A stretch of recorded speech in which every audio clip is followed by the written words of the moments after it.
Okay, so we'll open up with public comments on the town plan, and I'd like to start off with chapter 1, which is the introduction.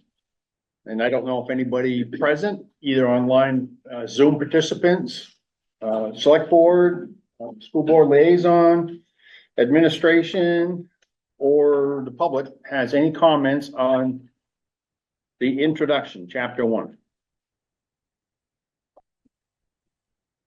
Jeff. Yeah, I just want to make sure that people know that in the packet, there were comments from board member Heather Fram, who could be here tonight. And there's also a comment from Sue Dowdell, the library director.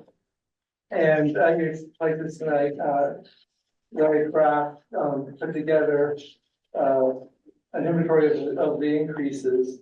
Because he was on the regional planning commission to help the planning commission draft the plan. So it's like everybody is aware of all those pieces.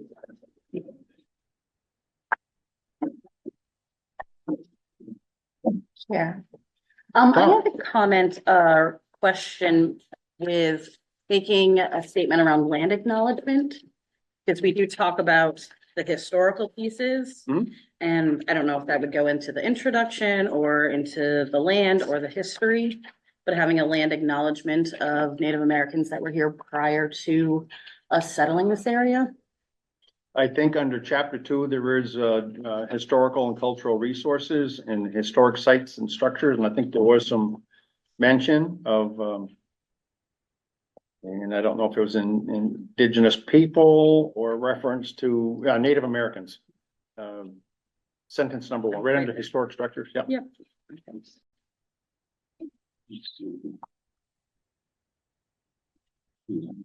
Are there any questions on the introduction, which is a short chapter introduction?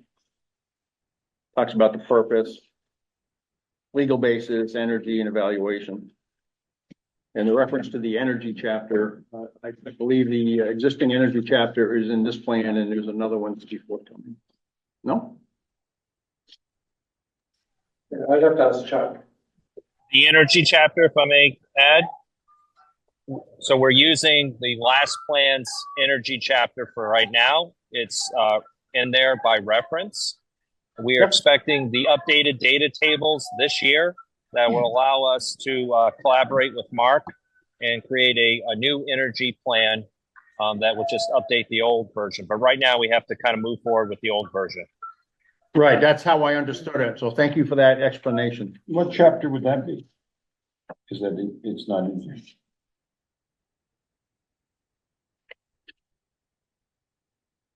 Transportation, utility, economic,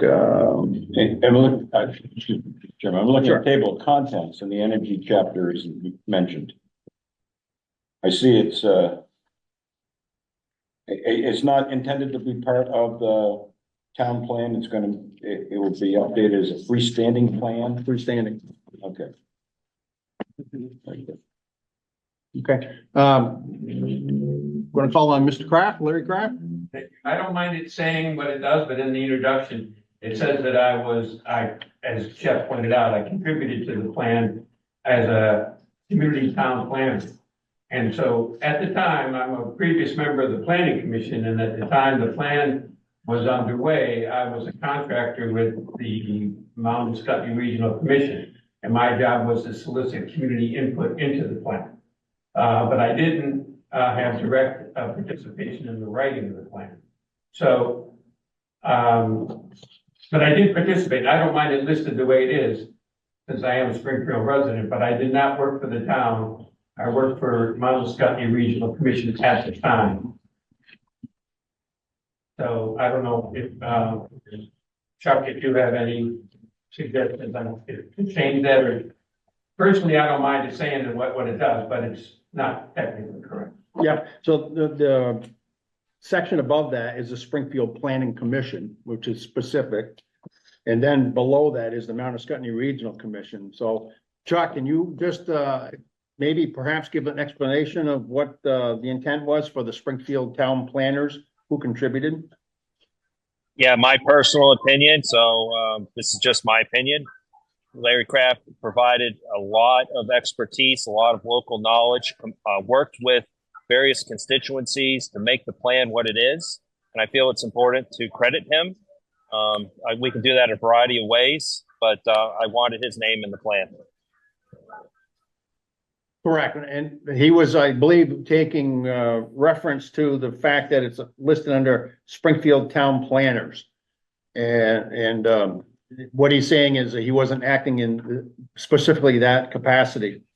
I don't know if we want to change that to other Springfield residents who contributed, but we do have Rainey Vondel, who was the former zoning administrator, Carrie Kello, the assistant, and then yourself are listed on there as well, Chuck. I can call the category something different, and I'll work with Larry on that to make it so it's more general. Okay. Thank you. Other comments on the introduction, chapter 1?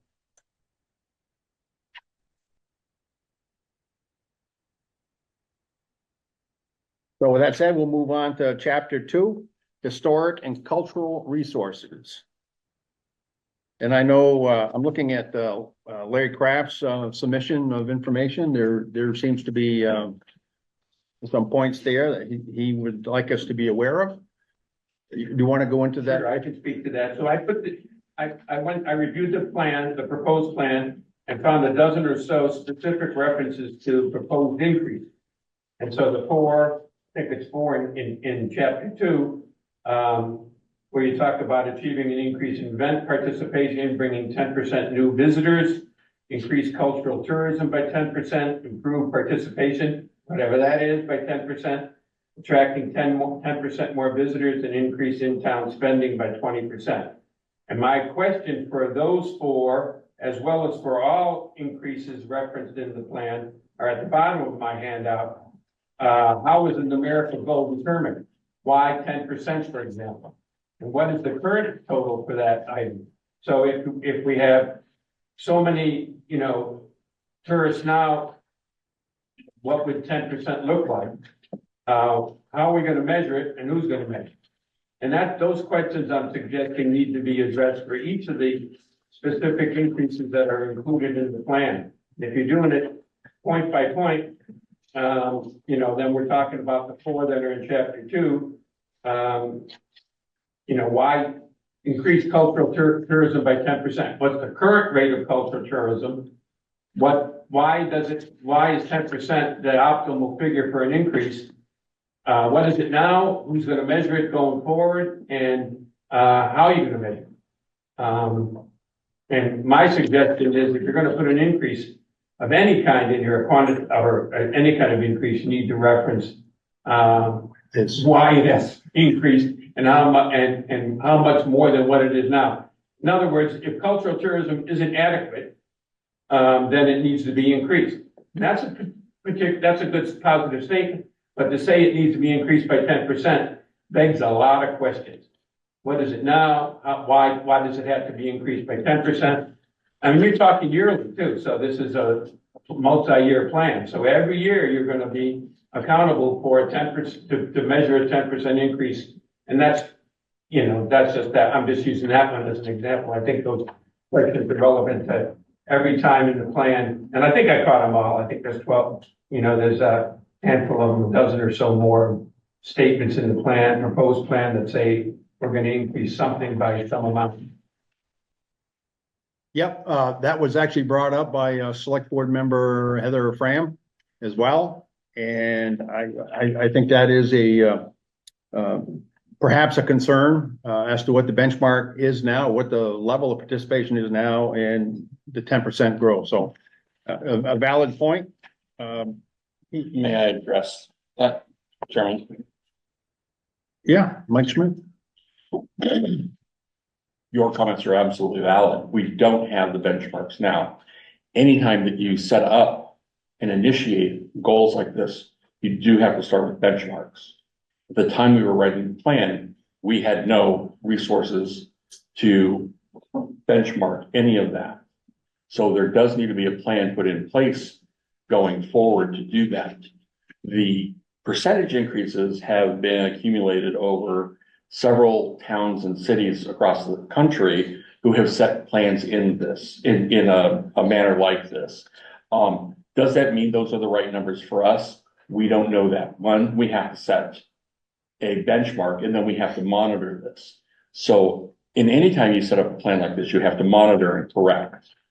But if you don't start with a foundation of what you're anticipating based on social knowledge, then you're floundering. So these are numbers to give us a goal to check and do a litmus test if they are correct, while we're gathering base information to understand what our current participation is. There are a lot of things that are going on. There's a lot of activity trying to promote the town that should create that. And the town is investing in it. Other people are investing in those activities. So you need some kind of metric to be able to understand if those are working. I agree. There needs to be a foundation put in place and a benchmarking that needs to be done. The ability to monitor those things, there are several ways that we can monitor them. The Chamber of Commerce right now is looking at an organization called Streetlight. They work with towns, municipalities, and other organizations across the country that do exactly that. They do metric testing and monitoring of traffic, both of people and vehicle traffic. I think it's under stoplight.com. Should be able to find them. The chamber is looking to see if they're available to work with us. Additionally, the POS systems out there all offer these same services. So if you look at Toast, if you look at Square, and some of the other restaurant and hotel reservation sites, they all offer this metric data available, as well as does Google for their traffic. So there are multiple ways that we can collaborate and collect this information and put it together. Now, that said, it takes a body to do that. And you know, one of the things that Springfield 802 has investigated, is that something that we can handle, or is it something that the chamber can handle? But I think we have to start somewhere, and I think if we don't include this kind of language now, we're another 5 years away before we have anything that can be held accountable. Or 7 years at this point. So Chuck, I think you're hearing this conversation, and the point that we're looking for is what is the level, what are the rates now, or that we could use to measure the growth for the next year or the year after. So it might just be the way that it's worded to jump right into a percentage increase for the ensuing year. We might want to just establish that that we would look at, it's under the goal section. So the objective and the goal is to establish what the rate of tourism is in some of the other categories, and then what the growth might be would come afterwards. That makes sense? Okay. Yes, I agree. You know, Mike has suggested that we move towards this accountability. It's something I support. How we get started, I think it's going to be bumpy, but you know, we're going to try to head in that direction. You know, the commission has clearly expressed an interest in having accountability in this plan, as opposed to, you know, maybe in a more aspirational document. So that's been the collective opinion of my commissioners.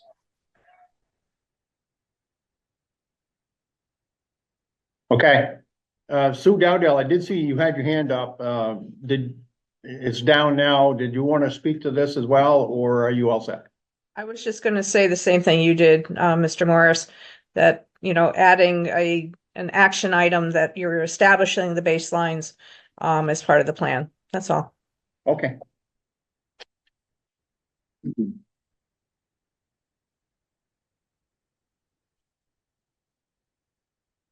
Very good. And like I mentioned, Heather Fram did submit some comments, and that was one of hers as well.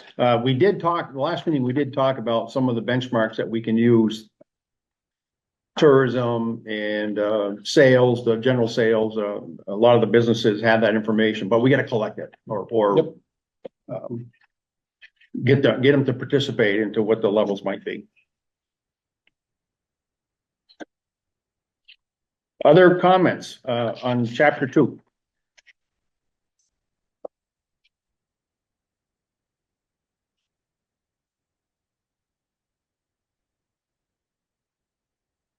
Not seeing any, we'll move on, and we can come back to these as, time goes on, if something jumps out, at the participants. We'll move on to chapter 3, natural and scenic resources. And we have similar, percentages here for Yeah, example. it's really a question of why. How did you determine that you need 10 projects a year? And 3 additional projects, 3 scenic preservation projects each year? I mean, yes, we want those things, but to put a specific number on and to hold yourselves and the town accountable for those numbers, when I don't know where those numbers came from. Why is 10 a good number? Why is 3 scenic preservation projects a good number? You could have a goal that says implement scenic preservation projects without holding yourself responsible for a specific number. You could do that in each of these cases. All of these are good things, but to say you want 10 projects implemented each year, somebody's got to be tracking those projects. Somebody's going to have to define what a project is. And then when you get together every year, as the plan says you're going to do to review that, you're going to say, did we have 10 projects? Were there 10 projects implemented this year? And then you're going to look at each other and say, I don't know, who's counting? And to Sue's point, then put it in the plan. Who's gonna determine, define, determine, and measure these things? Mr. Chairman, Mike, on these specific ones, first of all, we reached out to Pratt and a few of the other resources around the Connecticut River. And most of the information came from them, and these were aspirations that they had. I believe in this chapter, we called for the establishment of a committee that would head that up. It would be up to the discretion of the committee to validate that those numbers are correct and to validate what a project is. So again, I think these are good points that perhaps there should also be verbiage in here that that in the first year benchmarks and guidelines are established prior to this and then revalidate those percentages. I think one of the things that this does do is create a dialogue that wouldn't have happened if we didn't do that.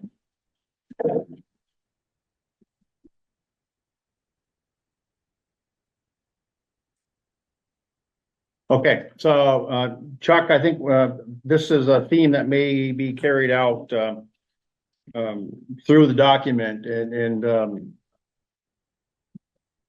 so we'll make note of them as we get to those chapters, but that again is, it sounds like a theme that we're hearing from, at least the participants here.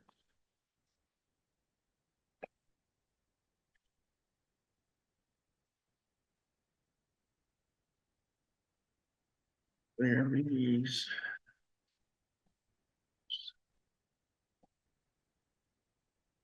Yeah. Okay, other comments on the, chapter 3, natural and scenic resources? You're still on chapter 2. So really, How come I said chapter 3? 1, 2, 3, historic and cultural resources. 1, 2, yes, chapter 2, I think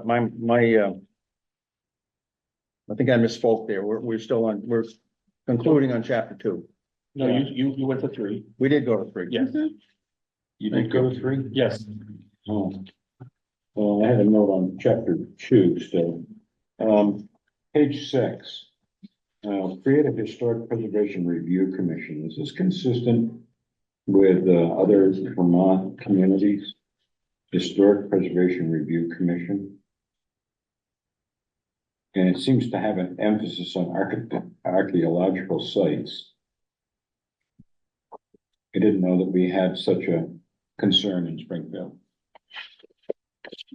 I missing a vote? I've never heard of any archaeological sites that we were concerned about preserving in down in Springfield. This was actually, so I didn't read that one. Sorry. And it's the first bullet, so it's the first action step under goals and objectives. Create a historic preservation review commission.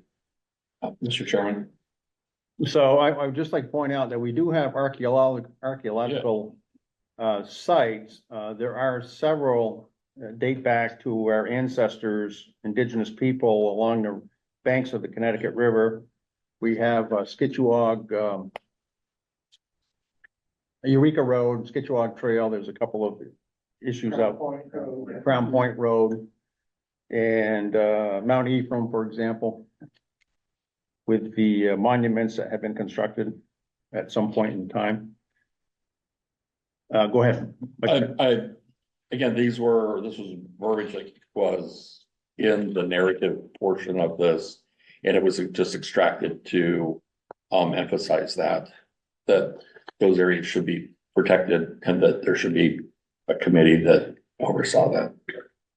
But to Mike Martin's point, we don't have I'm not aware of a preservation review commission. Not at this level. Right.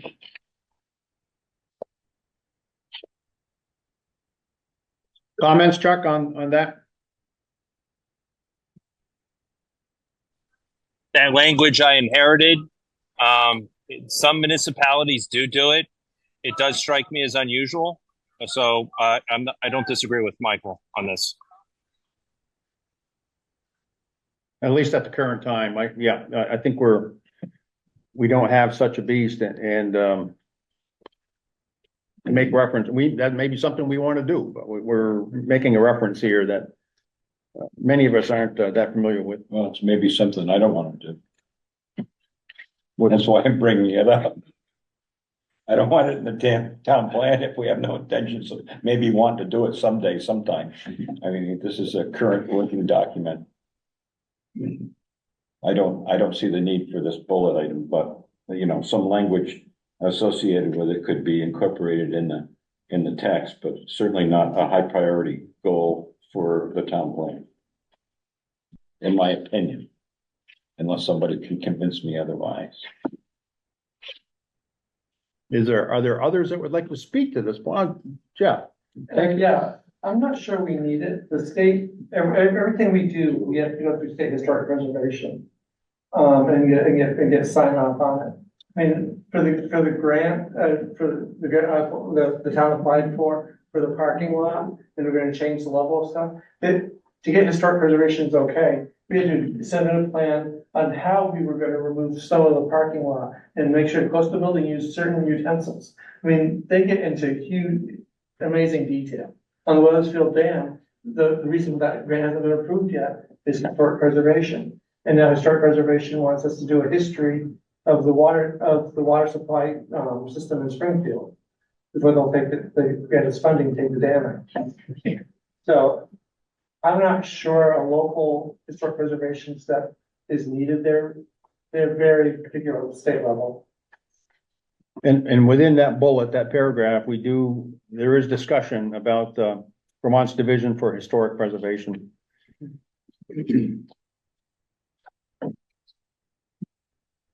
Why don't we just, if I could make an edit to this, I'd scratch out the first half of the first sentence and capitalize ensure and leave the rest the way it is.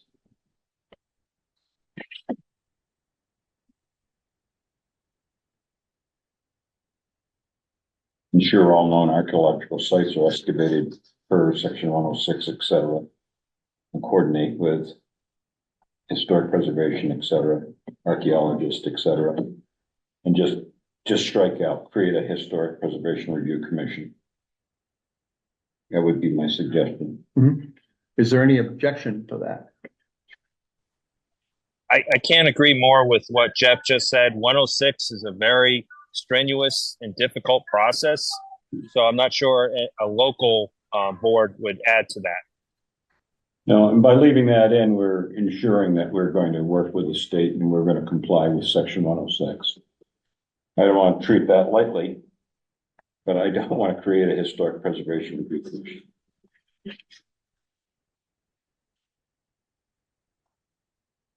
And again, in bullet 3, and then the first bullet on item number 2, under goals and objectives, we do have another 10% reference to another 10% increase, which we discussed already. So there's a list of some changes there, or proposals.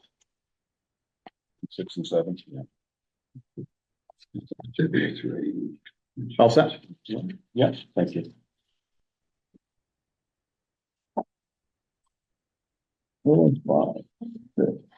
Why am I pages? 2, 3, 4, 5, 6. I'm missing page 7.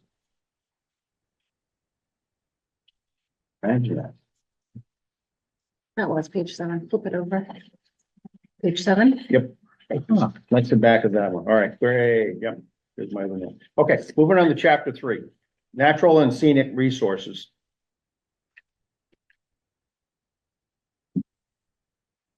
And again, Mr. Kraft is, has already mentioned the number of projects implemented each year.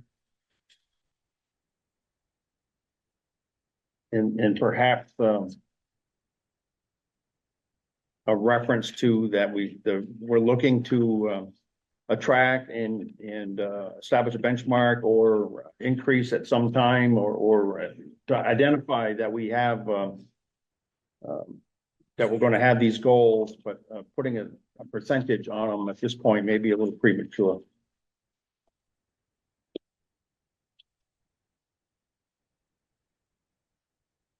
Any public comments?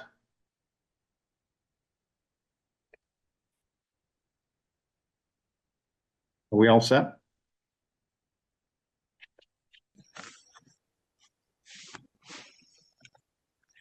You're on chapter 3? You're asking about chapter 3? Yes.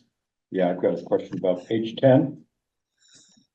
Under the top of the page, technical basin planning.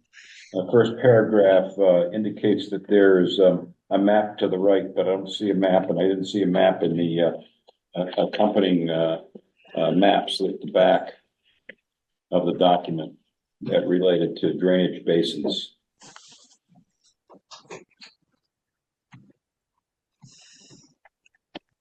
Should we either cross that out or make reference to one of the maps that's attached? That's a error, and we'll strike it. We moved to have all the maps at the end. We tried to remove references throughout the narrative. That looks like it's not true. Thanks for the catch. Scratch the last sentence. Each of the 3 major drainage basins are delineated. The map to the right.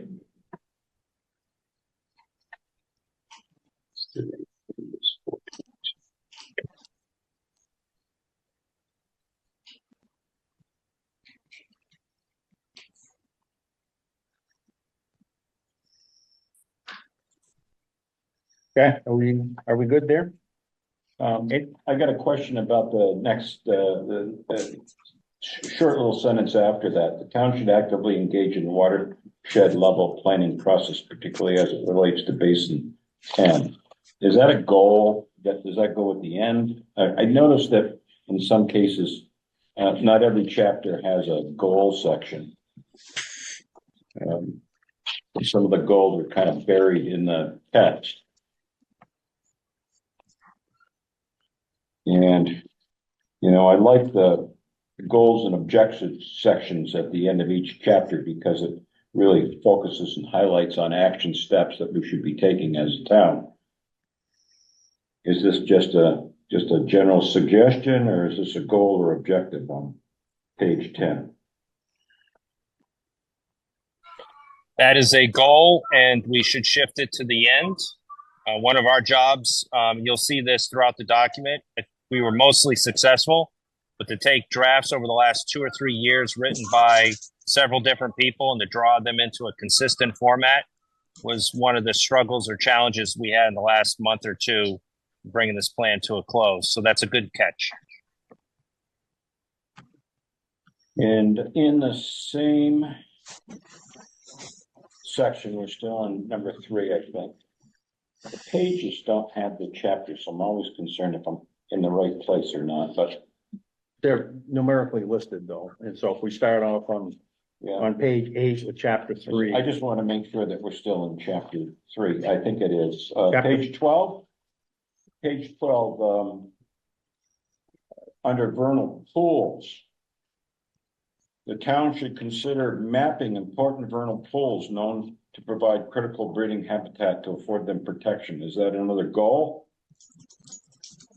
Looks like an action step. It'll be an objective. An objective. So should that be pulled out and put in the end too? Agreed.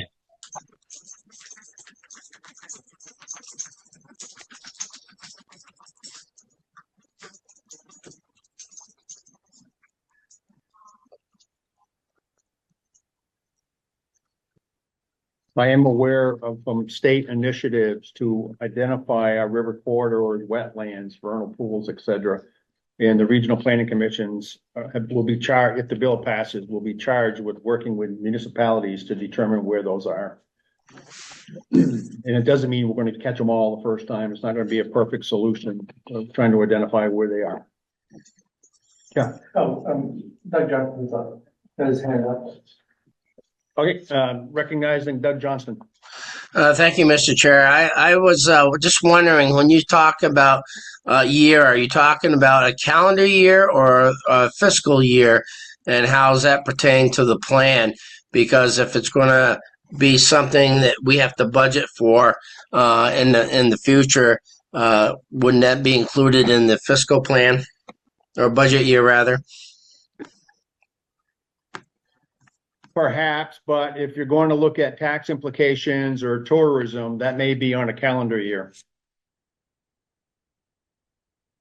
If we're going to use state information or work through the tax department, or I won't say we work through the tax department, but to get that information through taxes and tourism, that may be on an annual basis, calendar year. Okay, but shouldn't that be identified in the plan that you're doing based on a calendar year versus a fiscal year? And just If that's indeed what the objective was by the writers of the plan. So we can make a note of that. And charge that back as well as to these the percentage goals that we're going to be looking at, or removing the reference of percentages increase to establish what perhaps it is now. That may be one of the clarifications we can get at that point as to if it's a calendar year or fiscal. okay, thank you. If we're going to use state information, tourism, tax department, et cetera, then that's going to define when we get the data.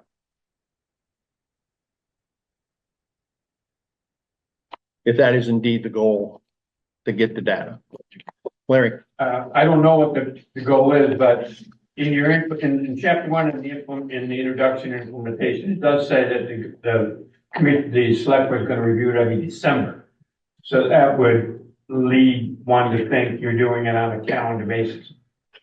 How it's paid for and how it's budgeted is a whole other matter, and I don't know what the planning commission had in mind when they were developing this, but I think the presumption all along was it was calendar. Calendar. In terms of programmatic, yeah. Good point. Mr. Chair. On the other hand, we hold our budget meetings in December also, so it could also tie into fiscal year as well. So,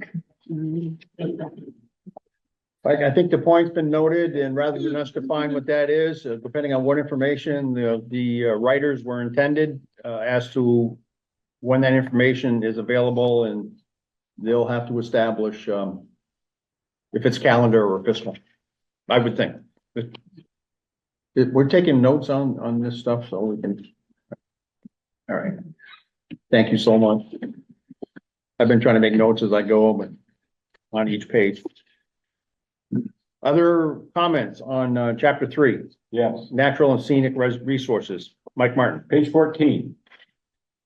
Land enrolled in current use. Perhaps I should have known this. 44% of Springfield total land area is enrolled in Vermont's current use program.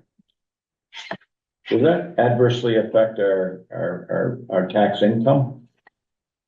It probably adversely affects our potential tax income. And it's, we were talking about that today, VLCT has a legislative update meeting on Monday morning. And they're talking about 30 by 30 and 50 by 50. For, to have that much of your land be conserved, 30% of the land conserved by 2030, 50% by 2050, and how that could impact your tax receipts. But yeah, it's an issue that's being discussed.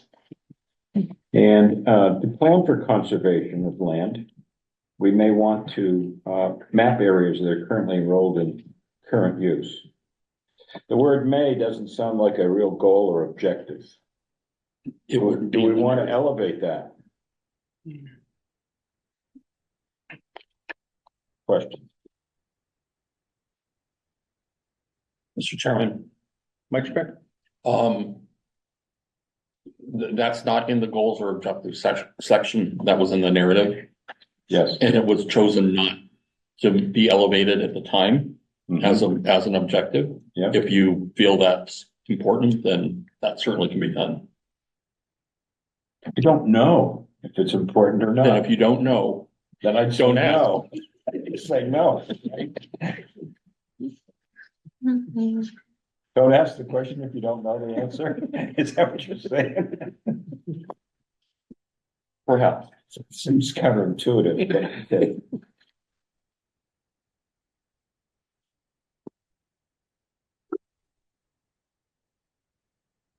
And number 16 has a sentence just above air quality.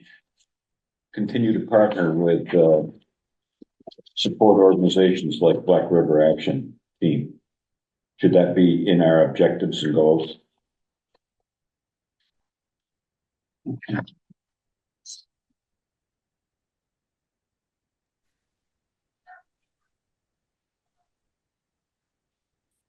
I'm thinking it certainly could be. Man, I don't think that we're going to stop supporting organizations like Black River Action Team, so certainly would be suitable to put it in our objectives and goals.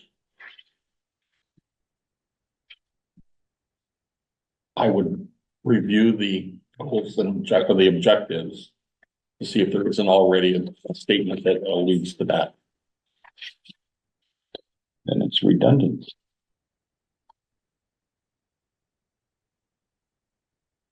Mr. Chair, I don't see one. Yeah.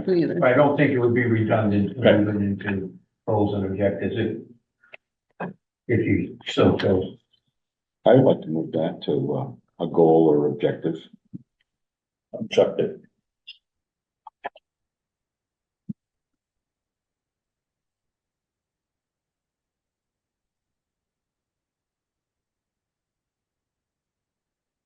Okay.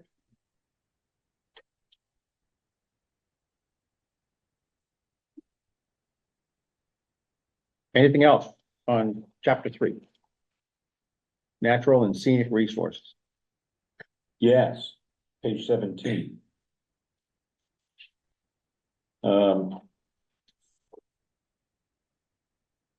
On-site, this is under mineral resources. On-site material storage and disposal shall not be permitted. I don't know how you have mineral resources and extraction and not have on-site material storage and permitted. How is that possible? Doesn't even sound familiar.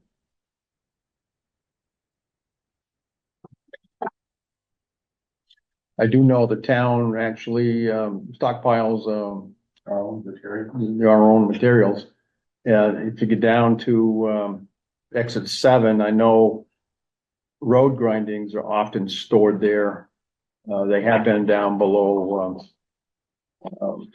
the John Deere facility at one point too, but, not lately. Gurney's had a couple of hits. Yeah, Bernie's area, yeah. That's a good catch.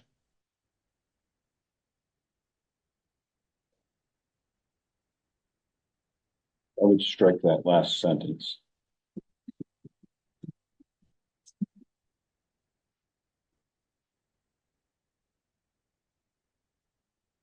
And in general, I'd make a comment that the entire section on mineral resources tends to have a bias against any mineral resource extraction in the town of Springfield. Just reading the flavor of the text. I don't know if that's true or not. I know that neighbors are upset about certain quarry proposals recently. But as a town, I don't think we have a bias against mineral extraction in the town of Springfield. Not when in the first paragraph, we are recognizing that many towns are having problems getting materials. Such as gravel and crushed rock, for example.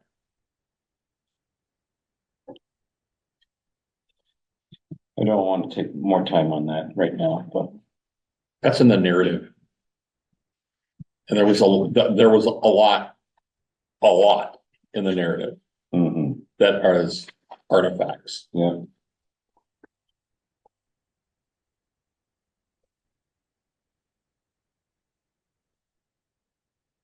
All right, duly noted. Anything else before we move on to the next chapter?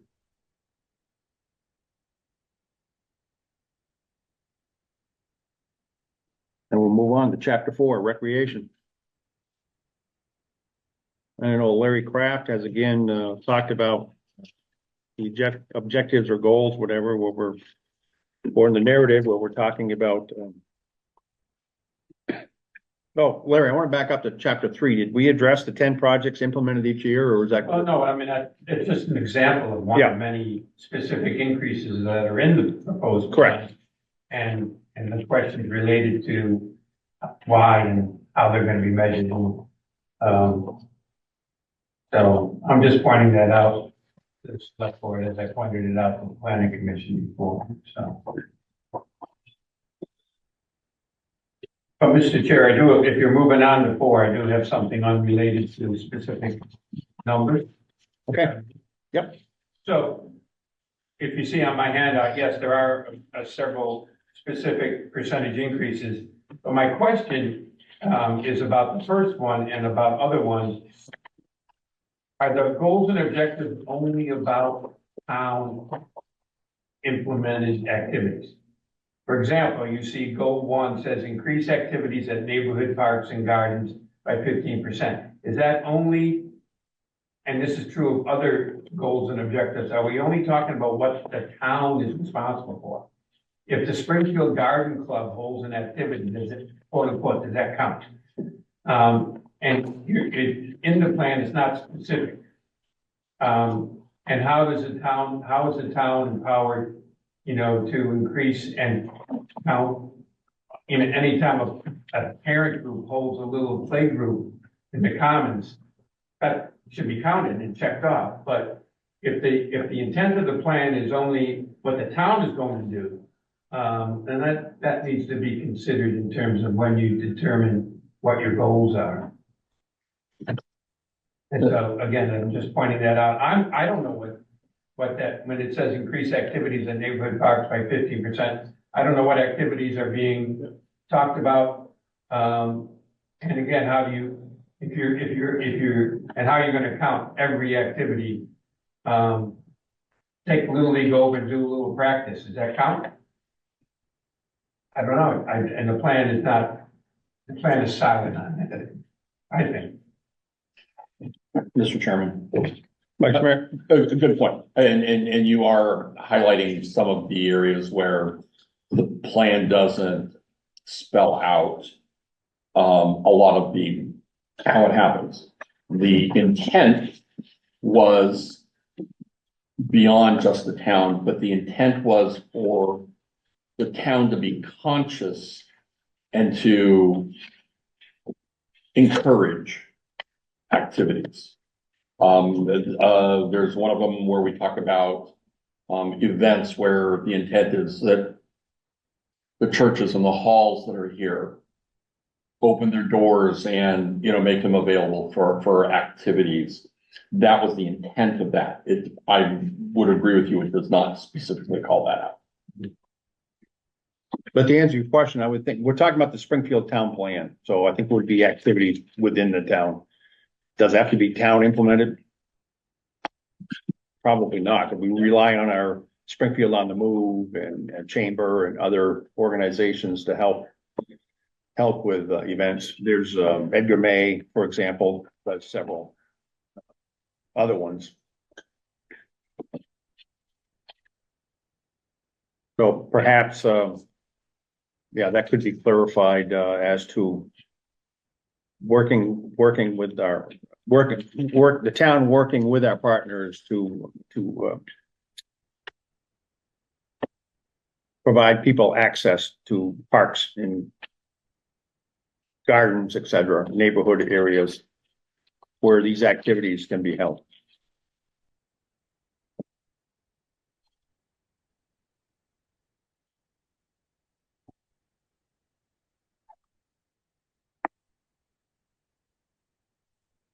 It pops. It used to go, whoo. All right. Other questions on chapter 4? I see we have a hand up. Sue Dowdell. Yeah, so on page 25, it's the last bullet for number 1, on goal number 1. And it's the 1, 2, 3, 4th arrow down. No, 3rd, 5th arrow down. Enhance connectivity between all parks by adding 3 new connections every year.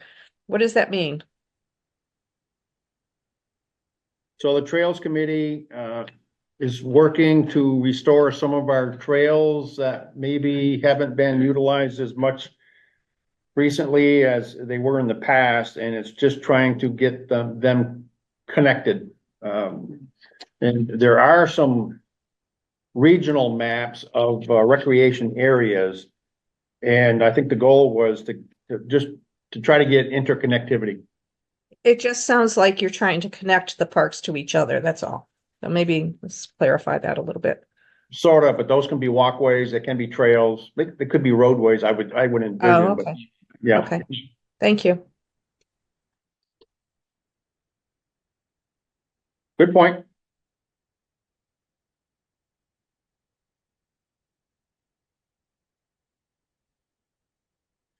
Others? Yeah, Mike? yes. I have a couple of questions. Under goals and objectives, page 25. Increase reoccurring public events by 3 per year. Every year? 3 every year? 3 next year? 3 more than the year after that? 3 per year. 3 per year. Yeah, we've addressed that, or Yeah. which one are you on the goal too? Yeah, so it's the percentages and the numbers that Yeah. that we've established are, we think, but comments that we're receiving is to establish percentage increases every year from a benchmark that's unknown Yeah. is problematic. And then the next item, how do you sustain something that's non-reoccurring? Right? Sustain 10 non-reoccurring events every year. How do you sustain New event. something? So you just want 10 new events every year. Trying to encourage and support. The word sustain may be inappropriate there. Okay. Better choice of words, perhaps. Duly noted. Big one, page 19. Public facilities. 1, 2, 3, third paragraph, right in the middle of the page, last sentence. The town should consider financing and fundraising opportunities to either rehabilitate or replace the community center. Do we want to elevate that? I would think that, we've been talking about that, as you were very well aware, It didn't make it to the, goals and objectives. oh, yeah, then absolutely, yes. I would think we'd want to elevate that Yes. to our goals and objectives. Yes. That must have gotten edited out, because that was there.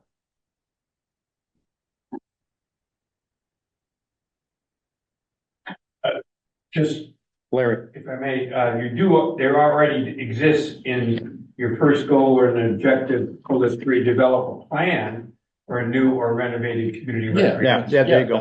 So it's there, it's not doesn't reference whatever the text says about fundraising or whatever, but it's there. Yeah, I thank you. I thought it was there.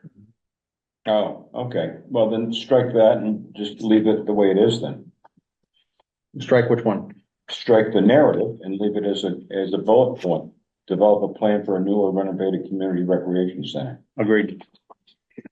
I'm all about removing redundancy. Is there any objection to that?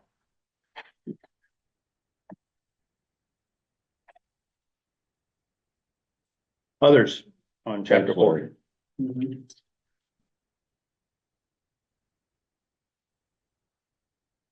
We all set on chapter 4? We're cruising now. Chapter 5, housing. And I know Sue Dowdell has, you had submitted, some information regarding housing as well. So I would give you the opportunity to speak to that. Thank you. So the word elderly is not in current vogue use. So I sent some information on that. And also the word handicapped is not appropriate as well. It should be persons with disabilities or disabled. And in terms of the housing, I think Tara can speak to that. Yeah, homeless housing, so individuals experiencing homelessness or those that are houseless would be the Unhoused. appropriate. The or state unhoused. term is unhoused. There you go. I also have a couple of other things in here. So were you, excuse me, Tara. Yes, yes. Sue, were you done or you want to speak? No, I'm all good. Okay, Tara. Okay. So on page 28, there is a reference to the Springfield Family Center potentially becoming a day shelter in the future. That is not going to happen. So I checked with the executive director, make sure that that's not in there. They requested that I ask that. Where are you on that? Page 28 underneath, the very last paragraph, it's within the second sentence. It is unclear whether those services will resume in regards to the day shelter. Oh, okay, It Yep. will not, they don't have the space for it anymore either. right.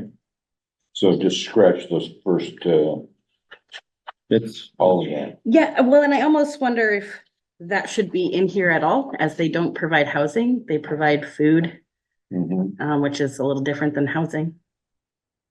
So strike all references to the family center, Yes. under the housing part, but, under the housing. those unhoused can get meals there, so I. Correct. Is there, I don't know if somehow can we tie that in where they're not doing necessarily the housing component? That's your thought. I don't know how you, what your thoughts are there. I mean, it's an additional service that is provided to the community. I'm not sure if it belongs underneath housing. No, I'm not sure where else I would. It may go into, health. There we go. Health would be a perfect place for it.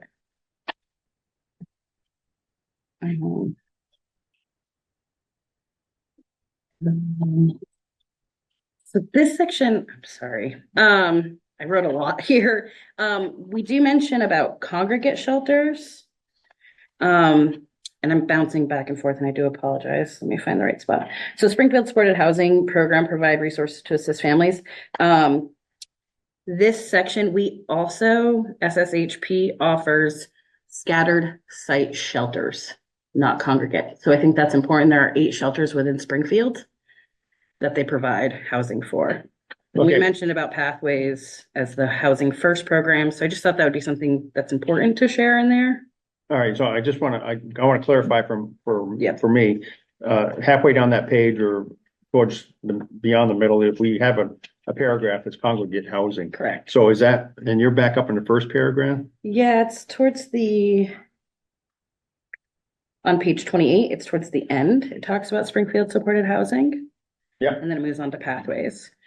The only other thing I wanted to add to that is that Springfield supported housing is the lead housing agency.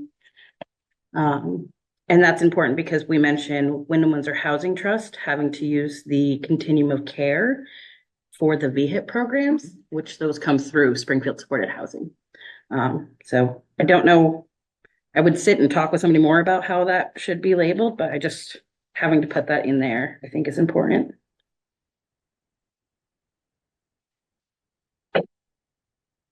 Chuck, what's your thoughts on that? If we've got some additions of language there or reorganizing some of this language, how do you want to go forward with that? Do you want to work with individuals or?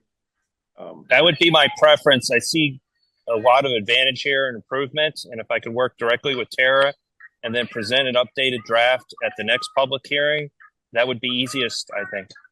That'd be great. I think that's where I was leaning. Thank Yeah, you. thank you for that. Thank you, Tara. Yes. Others on housing?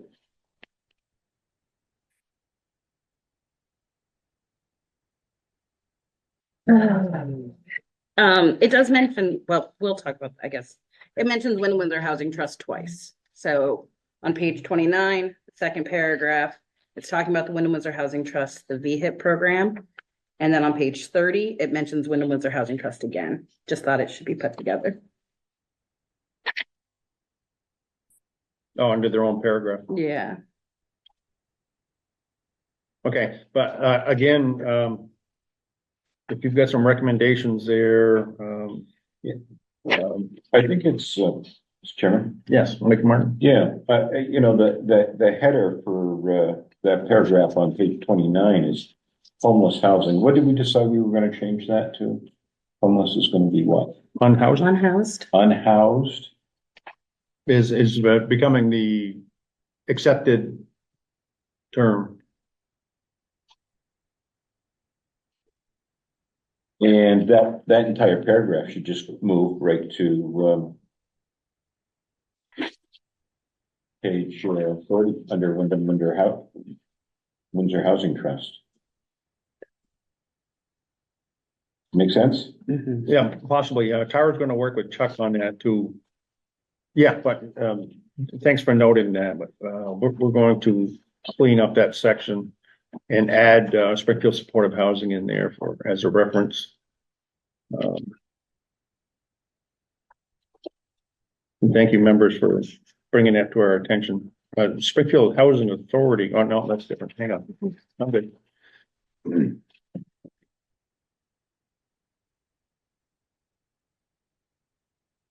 Anything else under housing? Larry, you had some comments on page 32. Yeah, it's consistent with my other comments. You know, you're talking about identifying a couple numbers of neighborhoods and, you know, why should, you know, is basically the point of all of my suggestions is you want to revitalize dilapidated residential properties. Absolutely. But you put in the plan that you want to revitalize 2 every year. And I'm, again, with all my comments on my handout, why? Why 2? And what happens if you, what happens if you don't? You know, and why is it 2 and not 4 or 5 or which is kind of the basis of all my questions. But Yeah, and to your point, this will, once it's adopted, will become an 8-year renewal schedule, right? So that if we get 2 per annually, that would be 16 over the course or the life of the document. So.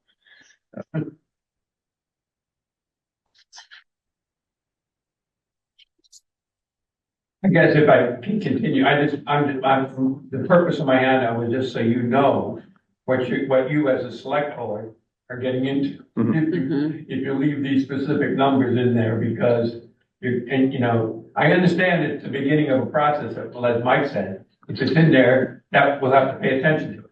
but paying attention to it.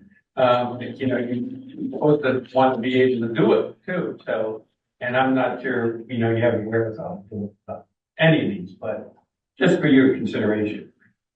Yeah, and I also had on page 32, I had a note, mental note, the last bullet under number 1. It says demolish dilapidated buildings with focus on distressed properties. Our goal is not necessarily out of the box to demolish. We'd rather have them repaired, remediated, and put back on the tax rolls.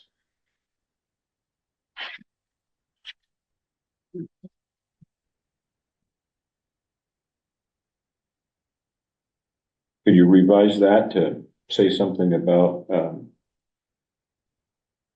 maintain vigilance in, focusing on distressed properties for either renovation or demolition? Something like that, yeah.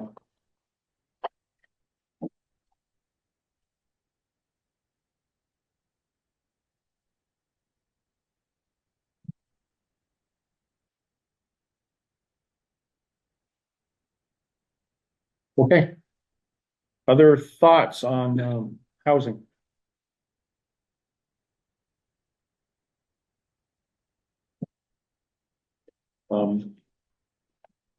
Mrs. Graham had a request here that relates to chapter 5.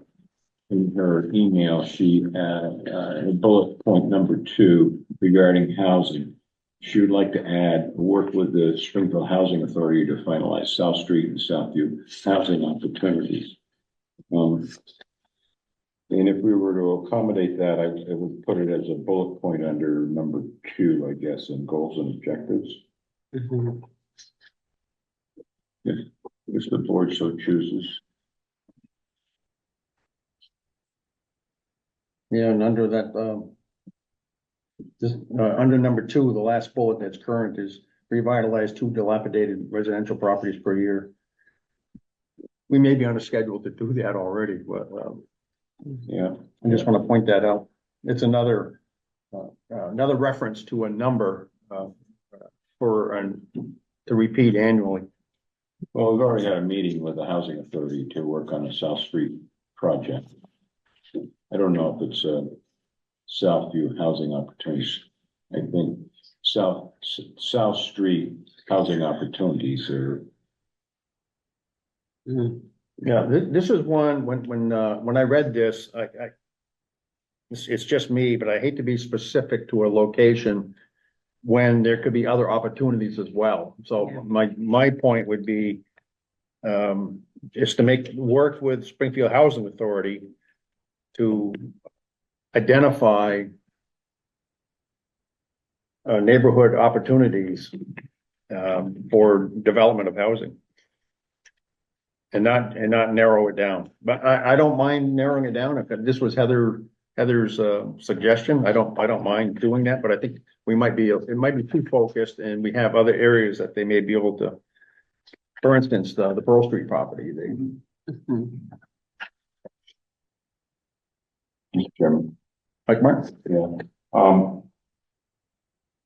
I don't disagree with the generality of your statement, although we haven't been averse to using specifics in other bullet points throughout the document. So it's not unprecedented to I'm just specify a project. Yep. However, and I'm not familiar with all the ins and outs of grant writing, but I was told that having something in our town plan would elevate projects that we might be considering. So I can't see any harm if that project is something that we would like to see, which was proposed to us as market rate affordable housing as opposed to subsidized housing. Is certainly something that we all want to see as a goal for Springfield. Again, I do not disagree with that being specific, but that eliminates other areas from mention. That there may be grant opportunities for. Well, I'm not sure that we want to do that. So we should make sure that we have language in here that ensures that other opportunities are covered. And do we have that in here? Absolutely, Carl. Maybe yes, supporting Springfield Housing Authority and other developers to identify and develop more housing that is affordable or fair market rent. And for example, South Street and Southview. Yeah. Yes. Yeah. You're gonna work on that. Yep, Housing got it. chapter. Yeah, I don't mind using it for examples, but I don't want to eliminate others. That was only my point. Yes. I can't disagree with what's being said. Well, and I like the addition of other developers. You have somebody interested in it already. Yeah.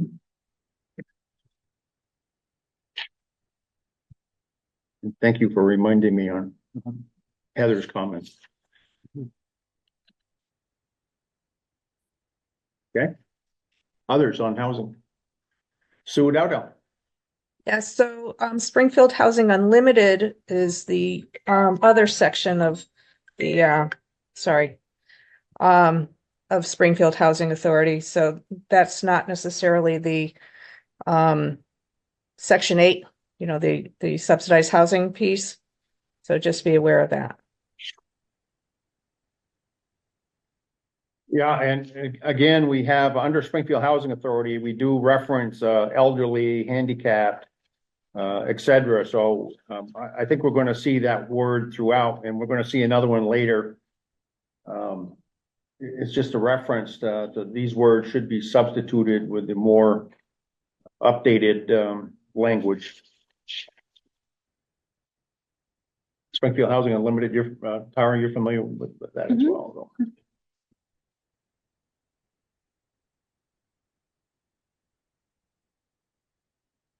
Thank you, Sue. Other housing.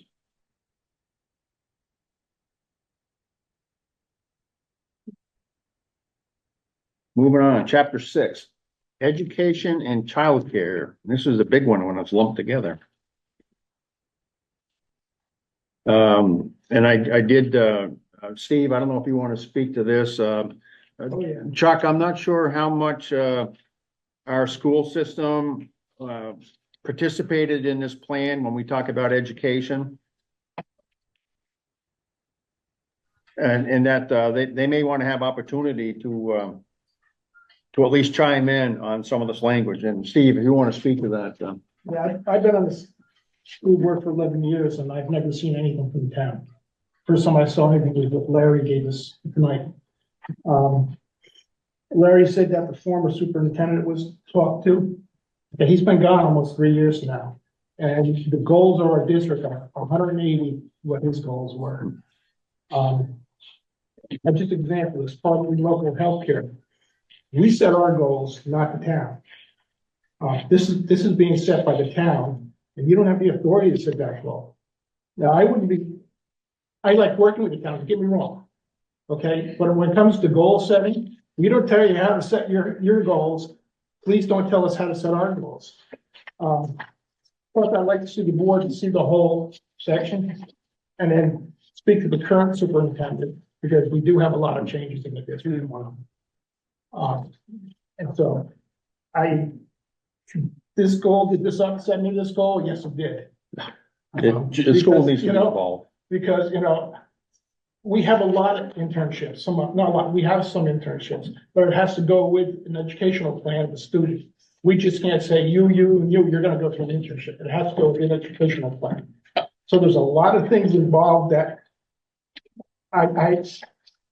go ahead. You would be boiling if you saw what was in the plan that the town was telling the school district to do.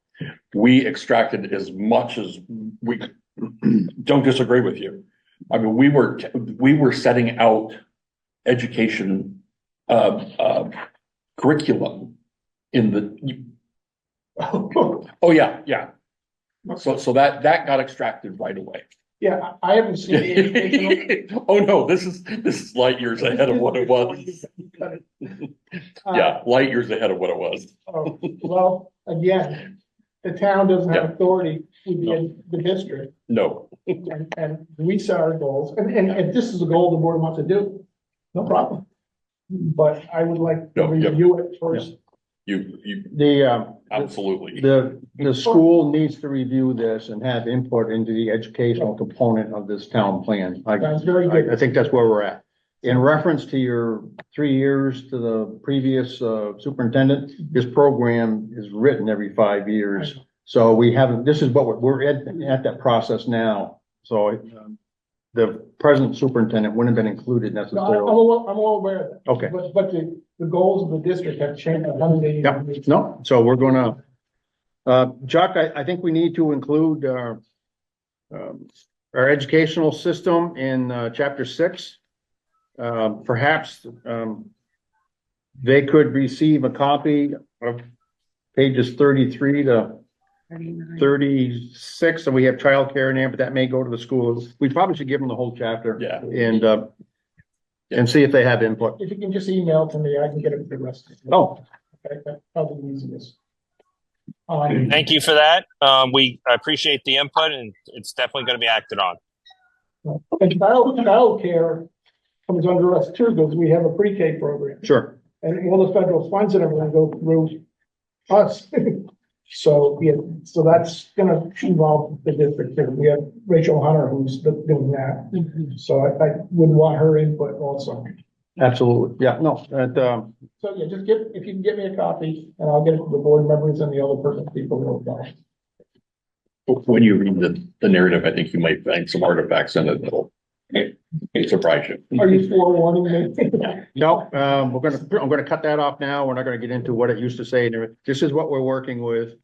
The educational system or school system needs to be involved with it. Mr. Chairman, Mike Martin. in defense of the town plans, chapter on education, let me point out that, the needs that are, delineated here are not an edict to the school board, but a request for needed services that we've identified in the educational system But that would support the interests of the community.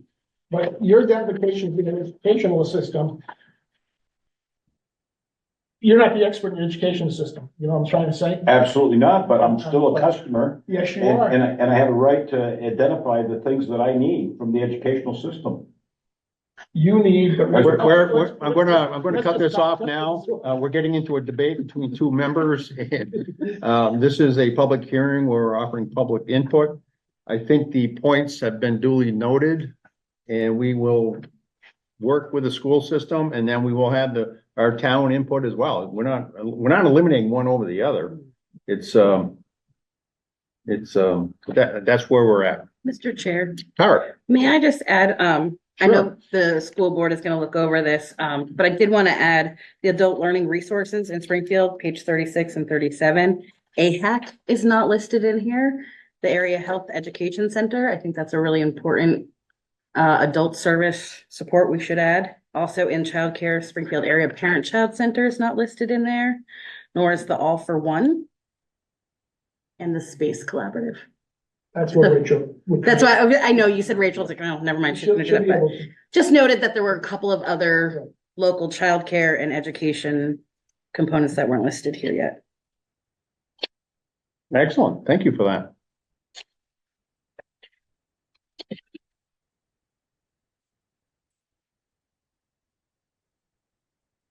Other thoughts? I think we got some work to do on that one. I expect we'll see it again.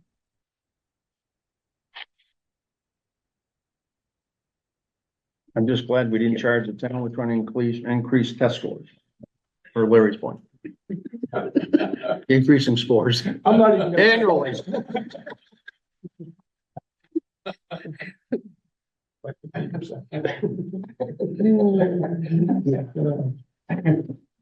All right, so we're gonna touch base further on education for the next go around and have some discussions with our local school staff and administration and whomever they elect to chime in. And so moving on to chapter 7, transportation.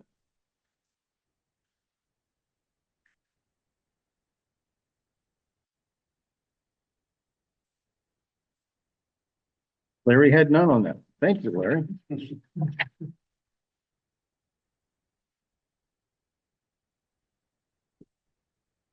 And Heather had, I had just a, sorry, what Mr. page? Chair. Yeah, Tom? Page 40, Mhm. condition assessment. It's actually just it says paying projects. Where are we? 1, 2, 3, fourth line up, superintendent and the town manager schedule paying projects. I think it's supposed to say paving projects. Oh, yeah. paying project. Yeah, I've had to find one. Thanks, Walt. Page 40. 40. Under condition assessment. I think I think it was- Right. Just a simple one. So it's the 1, 2, 3, fourth line up, it says town manager schedule paying projects. And we assume that maybe paving using the RSMS.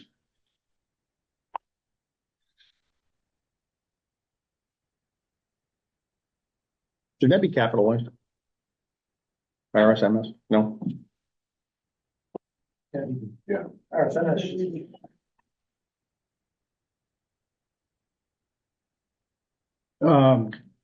Jeff, you're here this evening. I don't know if you have any input on transportation. Larry had come up in our office and we sat down with him.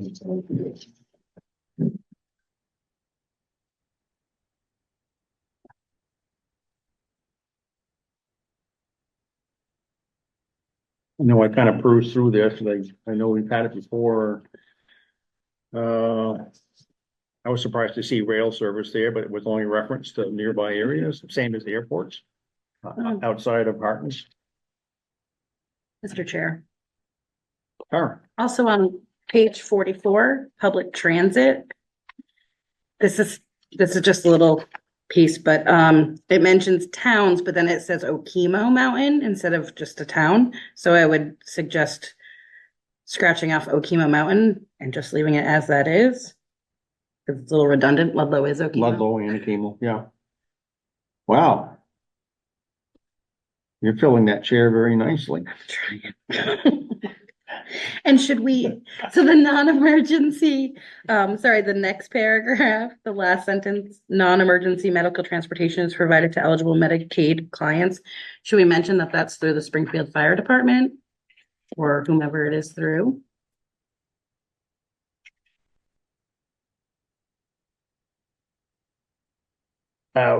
We only transport if we have a doctor's. It has to be a medical need.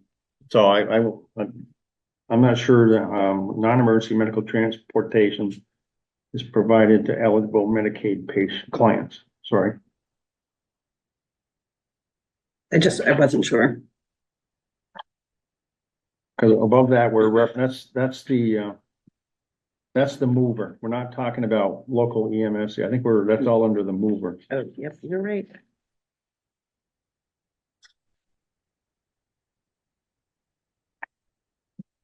And I know, what is the hospital using, or maybe not so much at Springfield, and I hate to use Mount Scottney, but they have, continuum of care, whatever, they do transportation for, patients needing to get to their appointments, and I thought Springfield Hospital was doing some of that. I could be wrong on that one. But, yeah, the mover is doing some of that.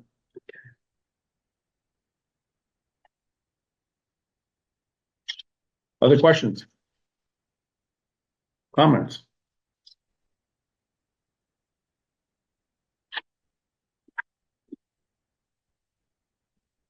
It's new, active 911. I'm sorry, it keeps buzzing until I acknowledge that I've opened it. So my phone's sitting here buzzing.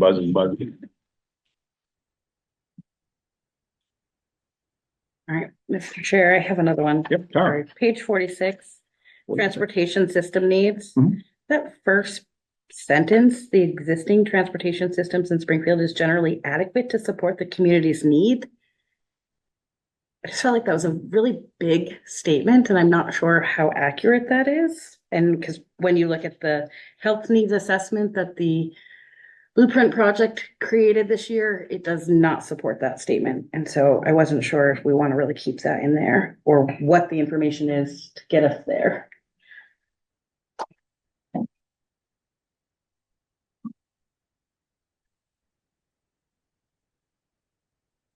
Anecdotally, I would agree with you, so. Yeah, I'm reading that. I'm not sure what that is.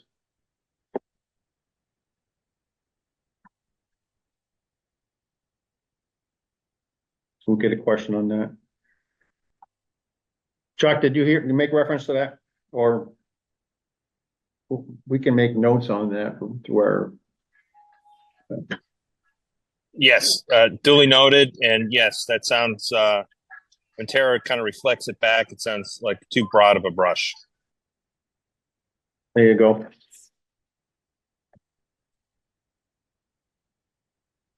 Oh, look at that. Goals and objectives. RSMS is capitalized. Other questions on page or chapter 7, transportation? I do have a question. Oh, sure, Mike. Sure. On page 46 and 47, the implementation matrix, was this reviewed by the Department of Public Works and the town manager prior to inclusion in their report? Which report? This plan. Was the town manager and the Public Works director involved in the writing of this matrix? I read the bullets and then I didn't read about it. Well, the matrix is pretty specific. You know, and I don't doubt that a lot of these things are important, but, you know, do they actually comply with the RSMS for starters, which we've already made a commitment to?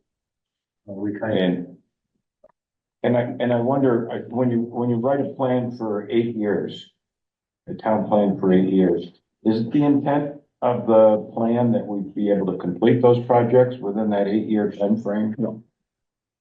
Not specifically, Well, because there's no time schedule or funding opportunities, because a lot of these perhaps haven't gone out for bid or request for bid or proposal yet.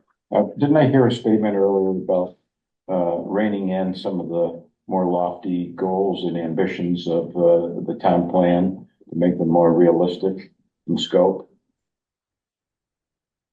So should we be including some of these things in here if they're not realistic to be considered within the plan for the next 8 years? If they're not in the plan, we won't get the grants. If grant opportunities. just for example, on the RFMS, and I know Jeff has brought that up, we're only funding it to 1.4 million this year. And it really should be funded to about 1.5 this year and 1.7. So I mean, the funding doesn't keep up with the RSMS plan. No. That's so. No. So we lose a road or two every year. Yeah. I mean, without any firsthand knowledge of the RSMS, you know, I feel uncomfortable putting this level of specificity into the transportation needs in this matrix that's in the plan. These are all projects that we've had conversations on. Most of them. Well, I'm not seeing any that we haven't had conversations. Tunerville Trail as an example probably should be put under recreation, not transportation. As an example. And you're right, many of these projects we've already discussed. But some of them are new to me. They haven't been discussed at our level here.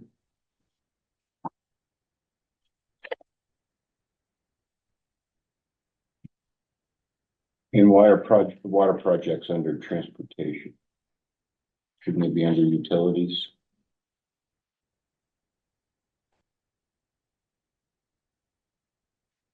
To be under infrastructure if we have them, but that's utilities and facilities. Yeah, so they shouldn't be part of this matrix at all.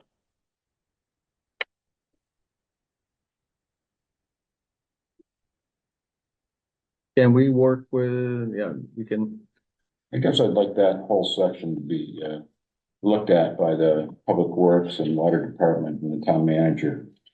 And I'm not saying that these aren't projects that we should be considering, but let's put them in the right place where they should be. And make sure that these are realistic with the, in compliance with the RSMS before we sign off on it. Okay, Excuse me? yeah, Jules. Respectfully, the Tunerville Trail is transportation because if the long-term goal is for that to become a bicycle path that goes all the way through town, then it will be used for transportation for bicycles, so. Good point. It's also under the V-Trans Municipal Assistance Program as the funding.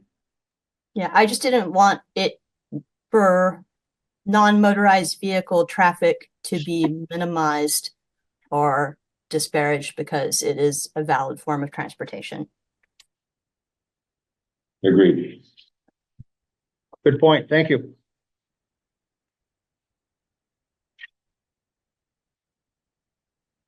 Anything else on the transportation? Chapter 8, aviation.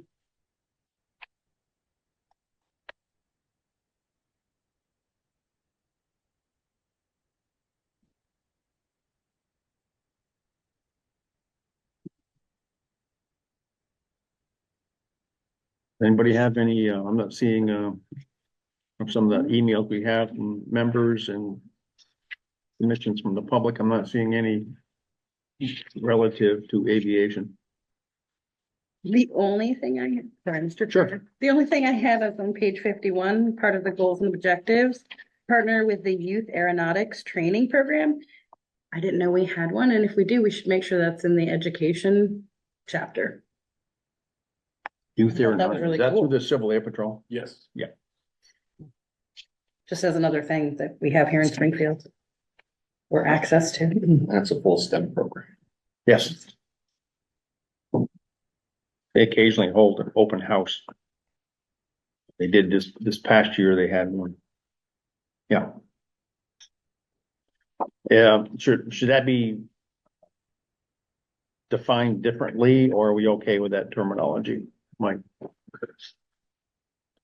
Well, we certainly can. At the time we were writing this, I wasn't even aware of it. I've become highly, educated on it now, but, yeah, we should take a look at that. Yeah, so there's a Civil Air Patrol, and also I think they also run a student, A camp. yeah, camp, thank you. There's a week-long camp.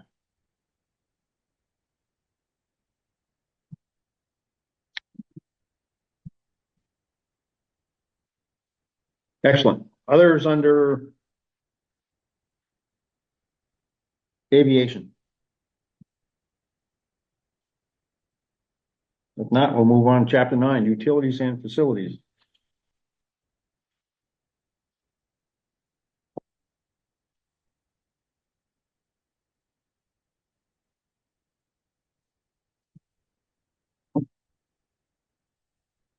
Any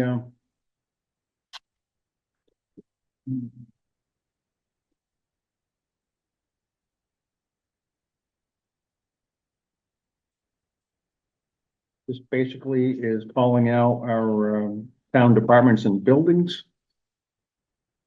and deficiencies or concerns and predictions on improvements, etc. Also talked about a wastewater treatment facility, sewer mains, stormwater system.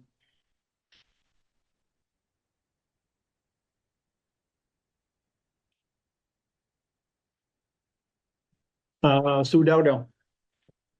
Thank you. So when this was put together originally, it was quite some time ago. Can I have an opportunity to work with Chuck to update the library piece between pages 53 and 54? Because some of the things that are there are actually old now. Absolutely. I would welcome that. Okay, I'll be in touch, Chuck.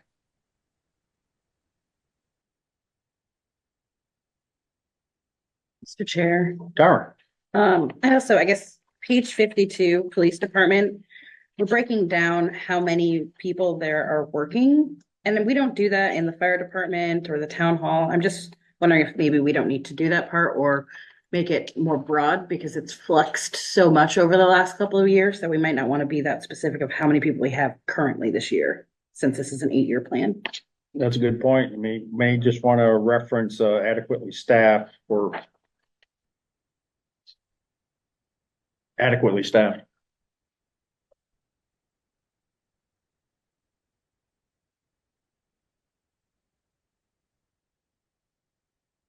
Jules Gwynn.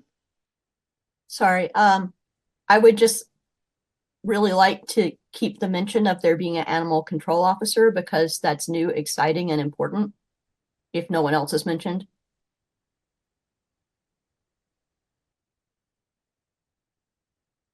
Duly noted. I don't think it has been mentioned.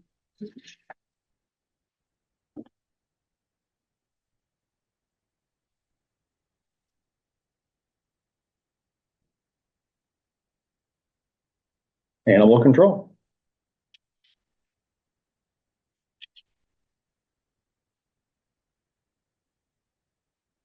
Other questions regarding utilities and facilities?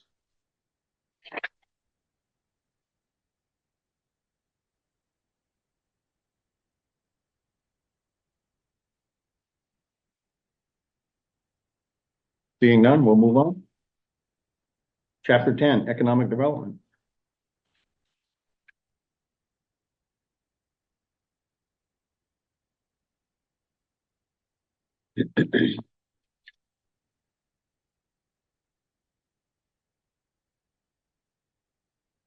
Comments regarding economic development. I know Heather, of course, we're up on the page 70 with the Parks and Wilson's reference. This may be another one where we're looking to rehab, remove, expand our industrial building stock. So I don't mind reference such as Parks and Wilson's or others if we have known what they are. As we did with the previous topic.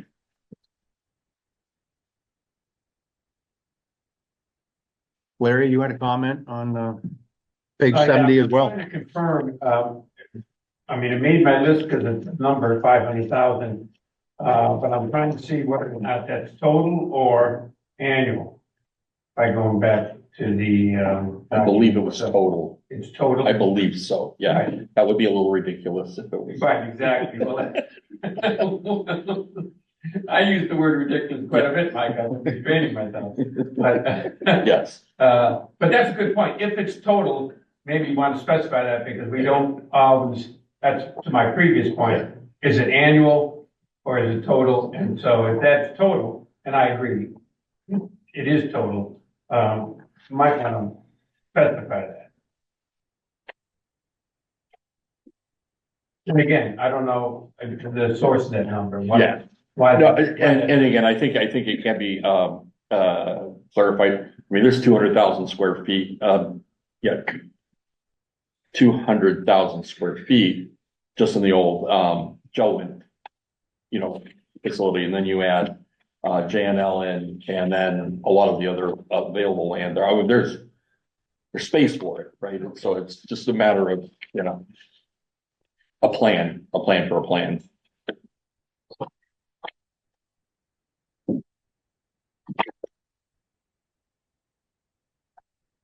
I know we have a bunch of other specifics, goals and objectives. I'm looking at page 70. We do mention some locations specifically, so I'm not opposed to adding Parks and Wilson's in there as a bullet, but we talked about Fellows Gear Shaper site and others.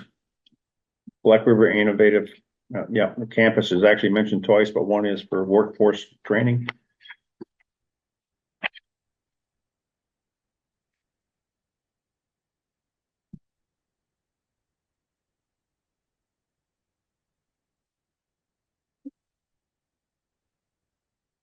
Add Parks and Wilson's? Yeah, The 500 square feet, I think as a total is a nice thing to say. One of the challenges that I keep hearing from Bob Flint is that we don't have the right size properties. We're looking for a 25,000 or a 40,000. We either got too small or too large. So it's total is fine, but we also have to have it broken down into numbers that work all sides. I'm not sure how you do that.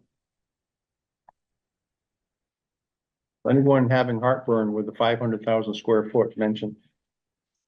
Where we could just mention that we're looking to add mixed use and industrial space.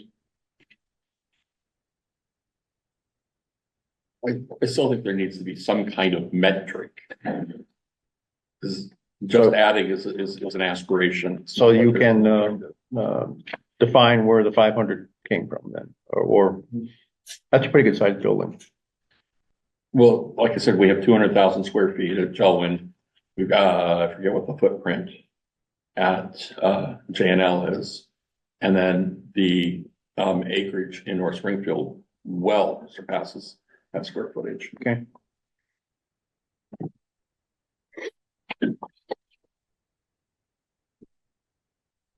Larry, Back on page 61, the chart on the largest employers, and we're never gonna keep this up to date. I mean, you reference the source of SRDC, but it's not dated. And so we don't know that, you know, it was correct at the time that SRDC provided that. But, you know, you have things like, Springfield printing on, for example. And if this is a plan going forward, you know, we're using this as a basis for, you know, these are our largest employers, but, I don't know if more current information is available. But I think those came from Mark. no, no, Bob did that. Oh, did he? Okay. SRDC. yeah, it's on the bottom Oh, source. okay. I would also like to add, to put it in order based off, the largest to the smallest.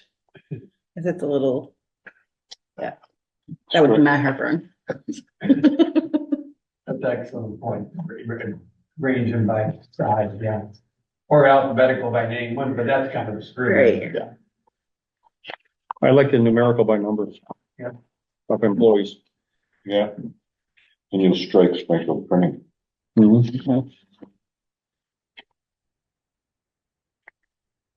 And just, for public awareness, that is a, very recent elimination. It's not something that we knew about during the time of this writing. Gary? Yeah. I can actually add the date that information was given to us by FNDC, which I thought I had on there, because that is all recent information that was provided by Bob. Yeah. And that would clarify, you don't have to strike Springfield printing if you put the date that these numbers provided to you. That's And correct. anything that happens subsequently, happens subsequent, so. That's correct. This is the dynamic document. It's always going to be changing. But I was just saying it's in draft form, you have an opportunity to make some changes, so. We might want to do that. I did try to get Lincoln Street's information, because I've heard that they're an up and coming employer, but I couldn't get them to respond. Senior solutions.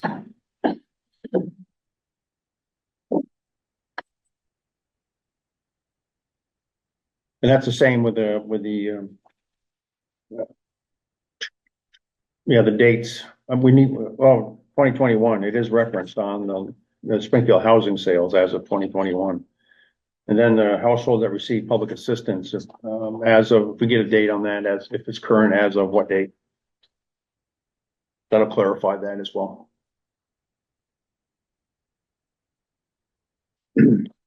All right. Any hands up? Other comments on economic development?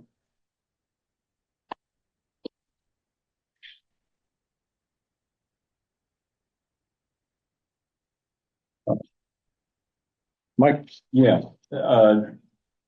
this is another Heather Fram request on specifying Parks and Wilson. And if we're talking about economic I development, mentioned that. yeah, we're gonna add that in. Yeah.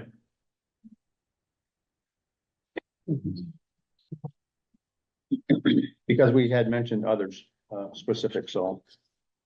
And my point to the other, inclusion of other industries or other, entities, where we are being specific on this one, so I don't have a problem with it. Others? Okay. Chapter 11, land use. As long as we don't have a reference to increasing the size of Springfield. Or at least not by how much.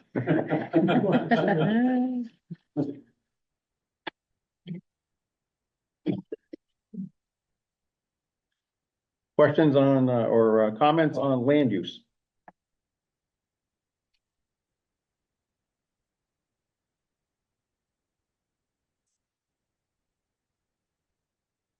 Okay. I don't want to belabor the point, so you don't have comments.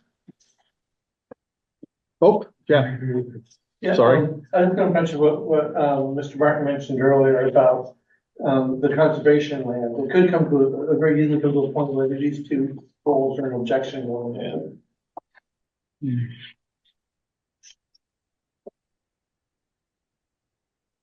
Given that fact, we probably should, certainly in the narrative section, do that, and then maybe even revisit the objective.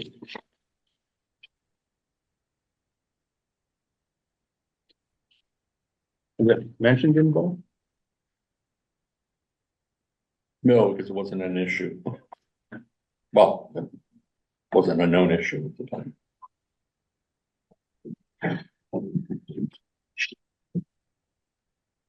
There is a note on page 80. Goals and objectives, number 2, enhance conservation efforts. 1, 2, 3, 4, the 5th block down, the next to the last block, revise the land use development regulations to protect forest blocks or natural habitats. These are initiatives that are coming out of, the legislature as well. So it may be just, that's where, it could help our plan if we have them included in. Yeah, yeah.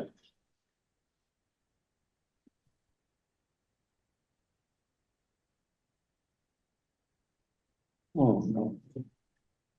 Anything else on, land use? Flood resilience, this is another one that, there's some legislative action coming down the pike if it passes. No guarantees. On flood resilience. Flood resiliency.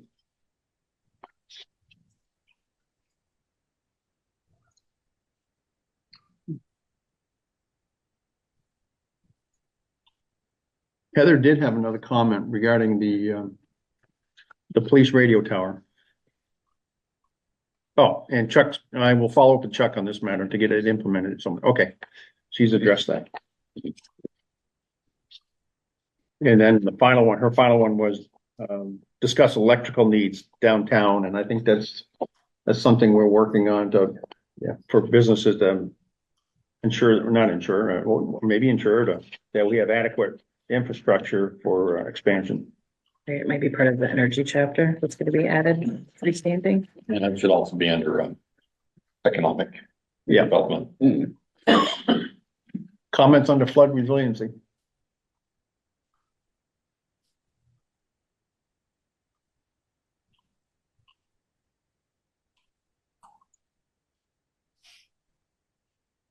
This is in my committee right now of the Montpelier. Due to be, So they call it now, are they now calling it climate resiliency? They sort of enlarged it. overall, it's climate resiliency, yeah. People have heartburn with climate change or other specific terminology, but it's a resiliency that we need to address the changing or warming temperatures, et cetera, and the more floods rain events that we're seeing.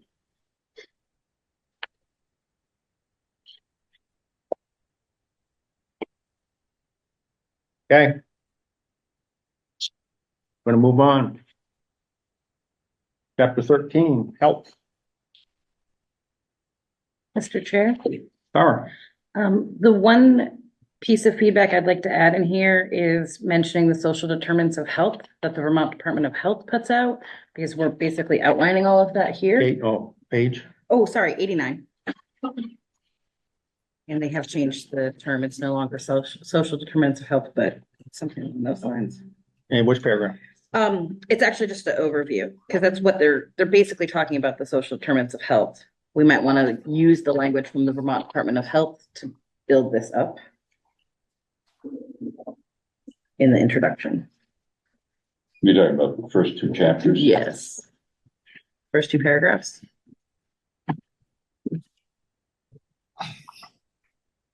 What's language? The social determinants of health, Social determinants. which is put out and supported through the Vermont Department of Health. So when you're talking to Chuck about housing needs and, make yourself a note, and Yep. it's mentioned here publicly, and we just need that language, so. Yep. That's where we're also talking about adding the Springfield Family Center in here around food, which is right here on page 90.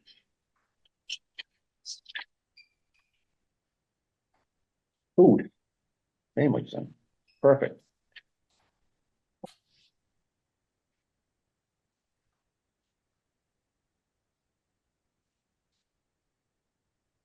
Yeah, and they do mention that, for example, the Springfield Family Center operates a food bank and provides takeout community meals. Yep, medically tailored meals with more stuff. Awesome. Okay, other questions on health? Chair. Yeah, Larry. This might be a question for Steve. Several times in this chapter, the school district's wellness committee is mentioned to work with and support it. And I just confirm that it exists and Well, actually, it's on hold because the state it's coming down with a whole new description as to what the wellness and what we can do, et cetera.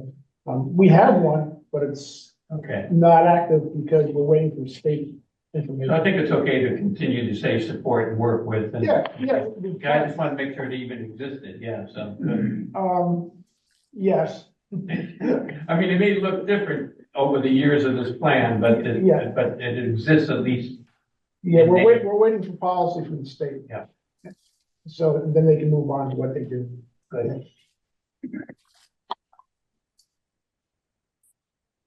I was involved in that, so that's why I know that. Oh, okay, good.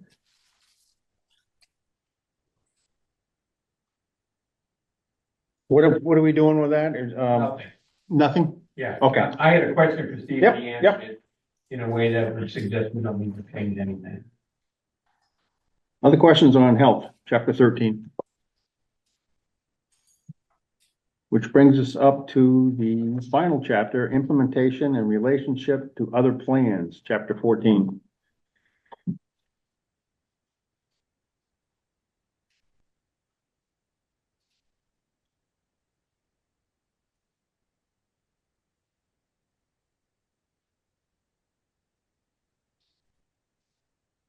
Yeah.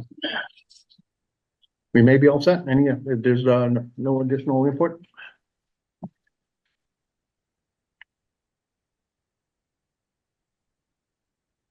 Okay, and then there are several maps that are also provided referencing some of the information or chapters that we've discussed.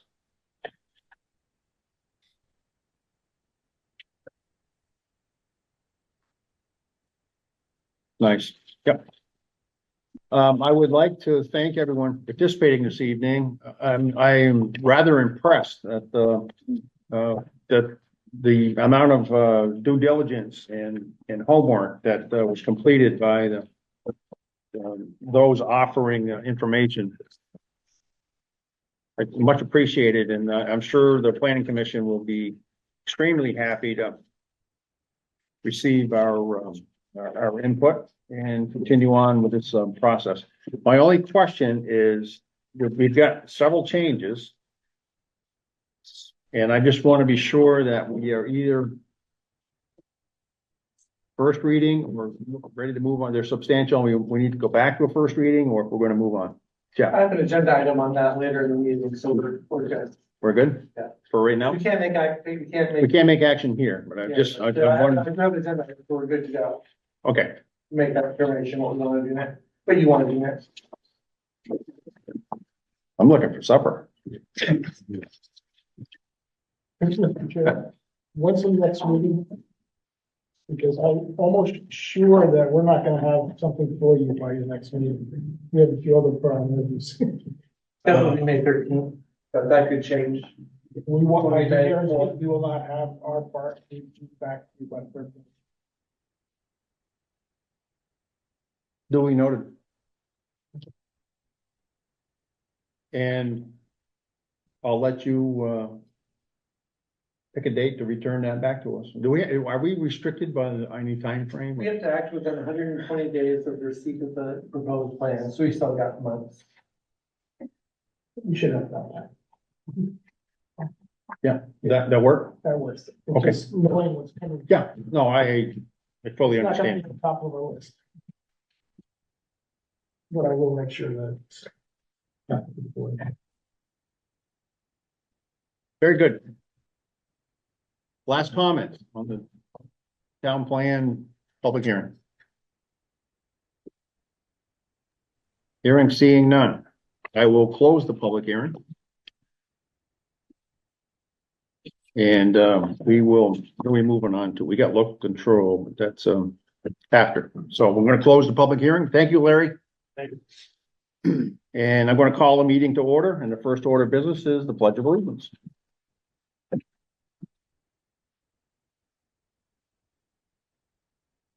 I pledge Allegiance to the flag of the United States of America and to the republic for which it stands, one nation, under God, indivisible, with liberty and justice for all. And I'm going to continue on with roll call. Steve Carraff, school board liaison. Michael Martin. Christy Morris, Tara Chase. Michael Schmidt. and recognizing the absence of Heather Fram this evening. Letter B on the agenda is to approve the regular select board meeting minutes of April 8th, as well as the special select board meeting minutes of April 15th. I'd entertain a motion for that purpose.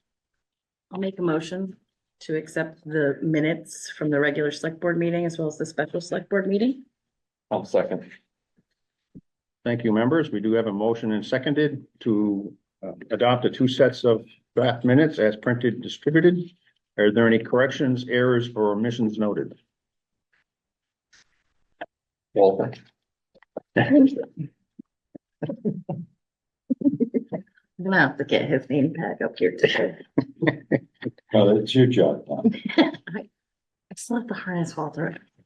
Okay, I have none. so we are not seeing any, so I will entertain I'll call for the vote, starting on my, to approve the 2 minutes as printed and distributed, and I'll start with the vote on my left, Mike Martin. Aye.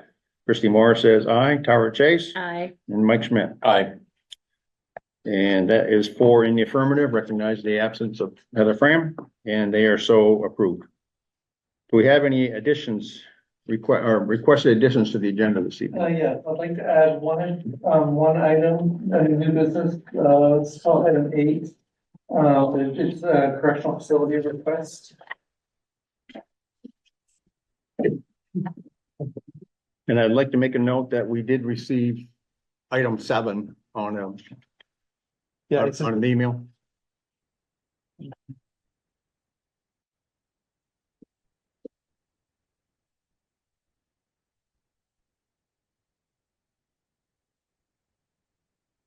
And item 7 was that we were informed, previous to tonight was to act on the unsafe building appeals heard at the Warren special meeting on April 15th. And then item 8 is, Correctional facility land request.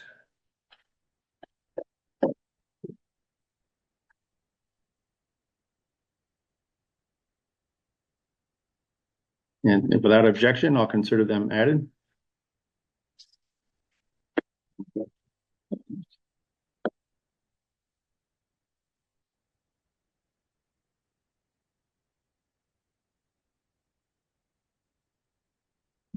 So we'll move on to local control, I think.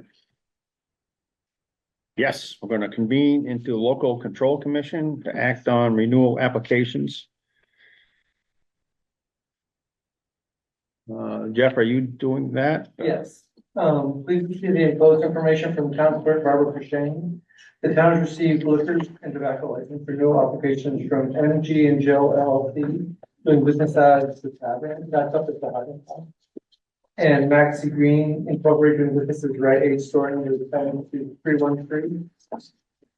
And so, and the Barbara's request, her note, all she needs is a note from you guys that she can push the button on these guys.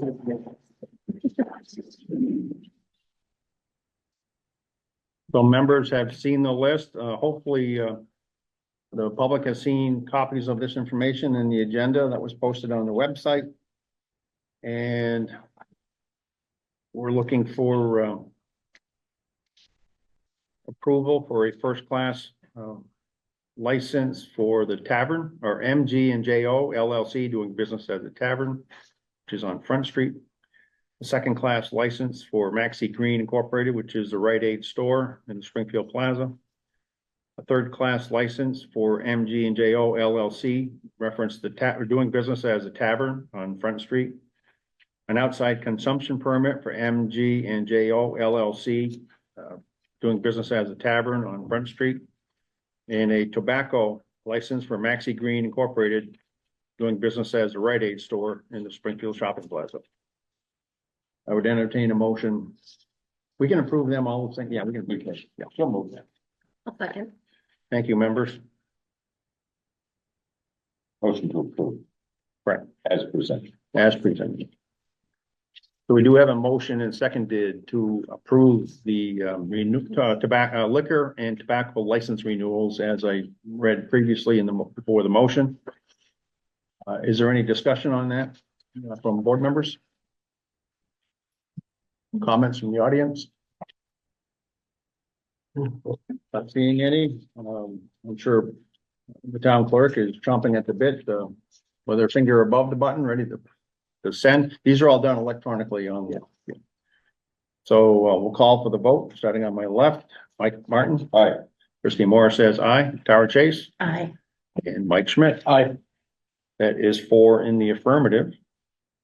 Recognizing the absence of Heather Fram, excuse me. And they are so approved.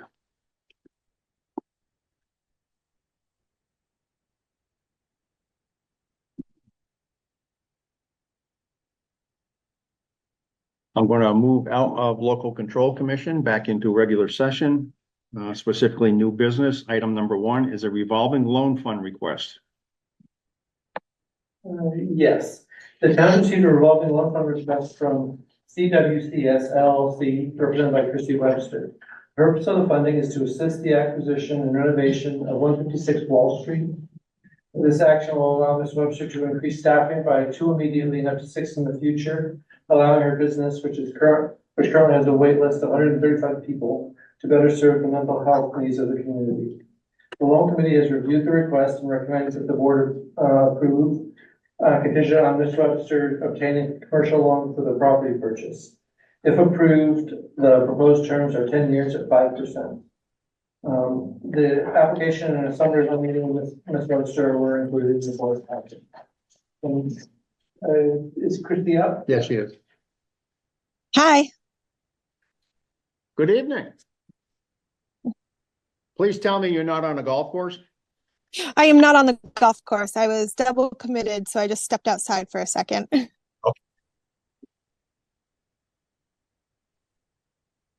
Okay, would you like to speak to your request? Yeah, so I'm purchasing the building that Chrissy Webster Counseling Services is in currently on Wall Street.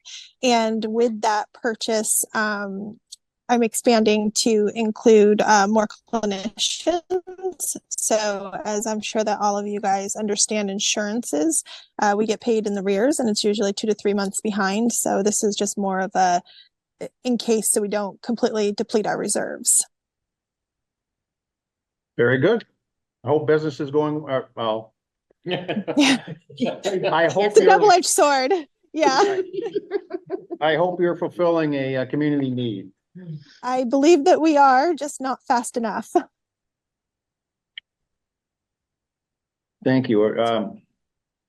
So you've heard the reading of the information and the loan request for CWCS LLC. What's the pleasure of the board? I move that we approve the loan grant for $50,000 Second. For a period of 10 years at 5%? at your period of 10 years at 5%. So we do have a motion and seconded. Is there any discussion from the board? Jeff? Yeah, the loan committee's recommendation was that it is contingent upon the folks obtaining the primary loan. Right. Essentially, is that part of the motion or? Yes, it was part of the statement. So, Yep, contingent on, yep. Very good. Discussion from board members. Comments from the audience? Not seeing any hands up or attempts to speak. Roll call for the vote, starting on my left. Mike Martin. aye. Christie Morris says aye. Tara Chase Aye. and Mike Schmidt. Aye. That is 4 in the affirmative. Recognizing the absence of Heather Fram, and it is so approved. Yeah, Chrissy, I'll get the documents drawn up by Steve and get them, then reach out to you when you're ready to sign. Okay, that sounds good. Thank you so much. Good luck, best wishes. Thank you. You guys as well.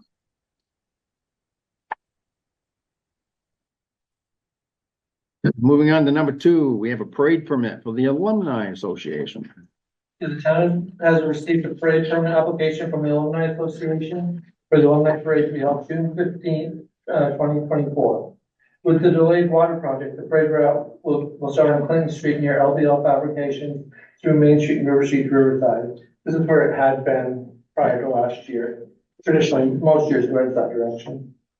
Chief Burnham and I have discussed this application and have no concerns other than asking that the Alumni Association provide traffic control.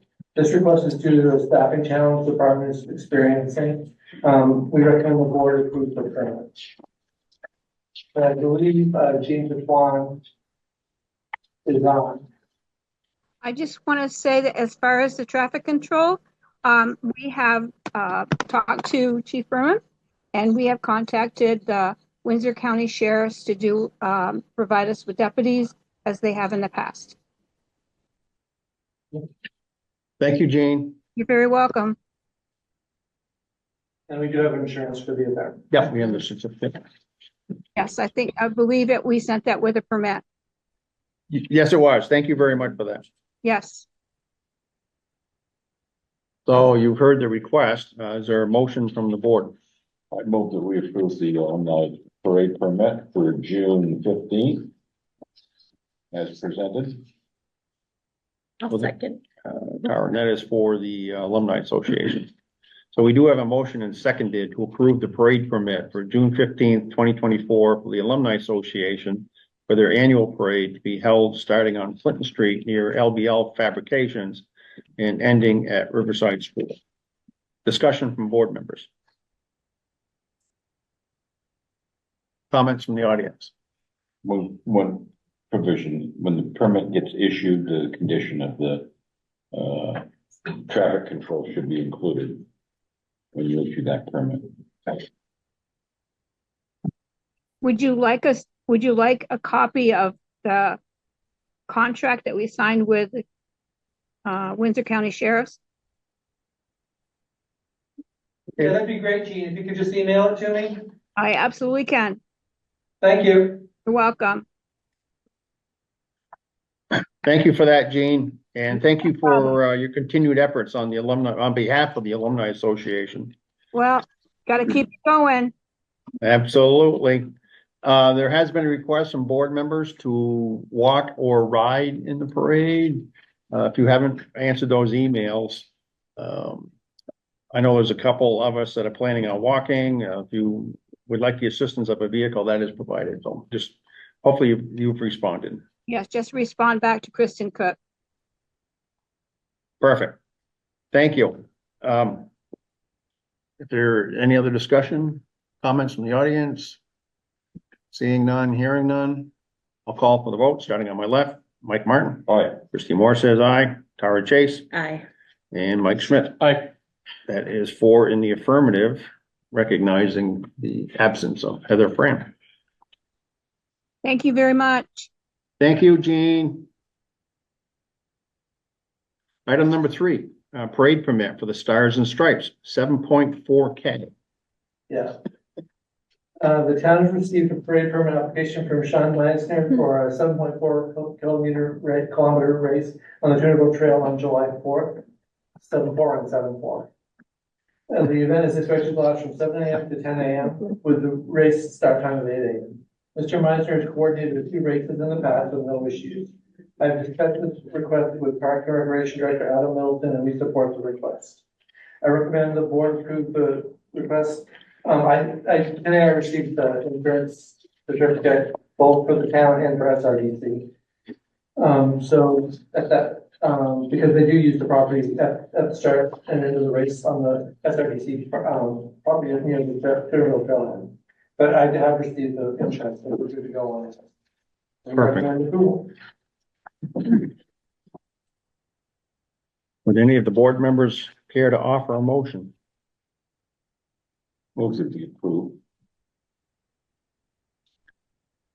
I'll second.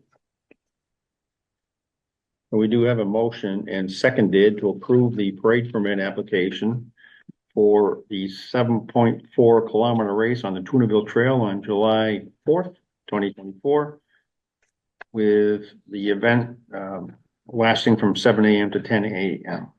And he does have the necessary insurance certificate. We appreciate that. Any discussion from the board? Yeah, Mr. Chairman, I have a question. Mike Martin? We didn't get a copy of the certificate with the packet here tonight. No, I got them today. Yeah, does it also name SIDC? Yeah, it's 2 different certificates, one for us and one for SRDC. Yeah, very good, thanks. Other discussion? Comments from the audience? Not seeing any hands up or attempts to speak. We'll call for the vote, starting on my left. Mike Martin. Aye. Christie Moore says aye. Tara Chase. Aye. Mike Schmidt. Aye. That is 4 in the affirmative, recognizing the absence of Heather Fram. Item number 4, board discussion on proposed town plan. The board received public input on the proposed town plan at the public hearing held earlier tonight. Since no action has been taken during a public hearing, this item is on the agenda should the board wish to take action subsequent to the hearing. Possible actions would include deciding if any changes are desired, and if so, if the changes would be considered substantial or minor. If substantial changes are desired, the board could send a proposal back to the planning commission and defer the scheduled second public hearing, which is currently scheduled for May 13th, 2024. Mr. Chairman. Mike Martin. Yeah, playing back the tapes of our discussion tonight, most of the stuff that we were talking about was moving some things around. I don't think that we added any new goals or objectives other than what was already stated in the plan. I know there was some errors and omissions in the narrative portion of the plan, which I would not consider to be a major amendment if we were to correct those. Having said all of that, we probably should warn the next meeting for a first reading though, just the same. As opposed to a second reading. And add a second reading at a later date, which would be, and according to my calendar, May 30th is Memorial Day, is that correct? No, but May 27th is May 27th is Memorial Day? observed, yeah. So we could schedule the meeting on May 28th. Actually, I don't know. Will you still be in session then? No. May 27th, but if we're on the next meeting's the 13th, 2 weeks would be the 27th. Which is a holiday. which is a It's holiday. a holiday, so we don't have a second select board meeting scheduled for May. It would be the 28th if we, follow up and move to, approve that date. Yeah, I won't be here. Sure. Or we could move it to the meeting in June. I mean, as Mr. Crawford noted earlier, he's not gonna have the information to us by the 13th anyway. Does that work for you, Mike? If we moved it, back to June 10th? June 10th is our planned meeting in Correct. June, isn't it? Yep. Yeah, but is that gonna be the first hearing then? We're gonna make June 10th the first hearing? Well, if we. Because we're not gonna get anything back If we from don't say anything, if we don't. the school board on the If it's not 13th. significant, we can do a second hearing. That's why we have to decide if the changes are minor or significant. That could be the second hearing. Well, we're not gonna see a new document with the edits until the May 13th meeting, so I don't think it's fair to call that a second hearing. I would like to see it again, before we propose a second review. So what don't we do? But you won't have anything by May 13th. No, I can guarantee that. No, we can't do the 13th, that's out. I won't say what I'm thinking. And so the next, and then the 27th is a Memorial Day observed holiday. 28th, you're not gonna be here, which, the suggestion was we'd move it out to June 10th. Yeah. That's a suggestion. We don't have a motion yet, but, Steve, No, I think June 10th is a good possibility, because by then hopefully we have a budget passed. We'll be able to at least come back with something. So we're gonna rewarn a first review for June 10th. sure. Yeah, if that's your motion. That is my motion. And then the second review would be our meeting in July, right? Which would be a month later. And we need to warn both of those in the notice, Mr. Manager. Yes, Chuck, does that schedule work for you? Yes, and given the context of the changes, that this is a perfect motion. Thank you. And someone's taken notes of what we've discussed this evening, so that they'll have it. Oh, we'll have a minute. They're perfect. Yeah, there we go. Okay, And which could further complicate trying to slide this through quicker. So that's why I think the June 10th and doing the first reading is, and per Chuck's advice, is very doable. so rewarn, the motion is to rewarn first hearing for June June 10th. And then what's our meeting in July? I was trying to find it here in my calendar. July 15th. July 15th. Yep, but I'm not sure we can set that without having the data from the meeting on June 10th. Well, Princeton running close to 120 days too. That's the one thing you get difficult with. I think the warning has to state both dates. We can change that if we make a change on the 10th, but I think the warning has to state both dates. And so that would be July 10th. Well, yeah. June 10th for the first hearing and July 15th for a second hearing. July 15th. That's what Mr. Moses said. Yeah. I've got it in my calendar, so July 15th. Yep.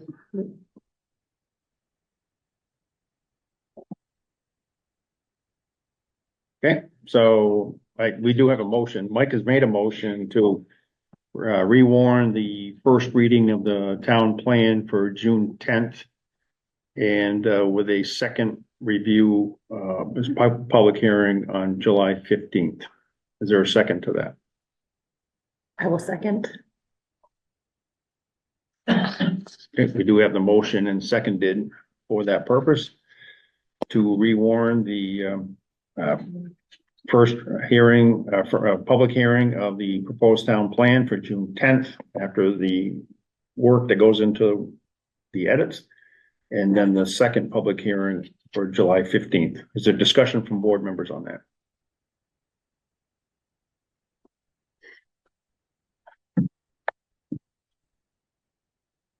Any comments from the audience? Not seeing any hands up or attempts to speak. We'll call for the vote, starting on my left. Mike Martin. Aye. Christie Moore says aye. Tara Chase. Aye. Mike Schmidt. Aye. That is 4 in the affirmative. And recognizing the absence of Heather Fram.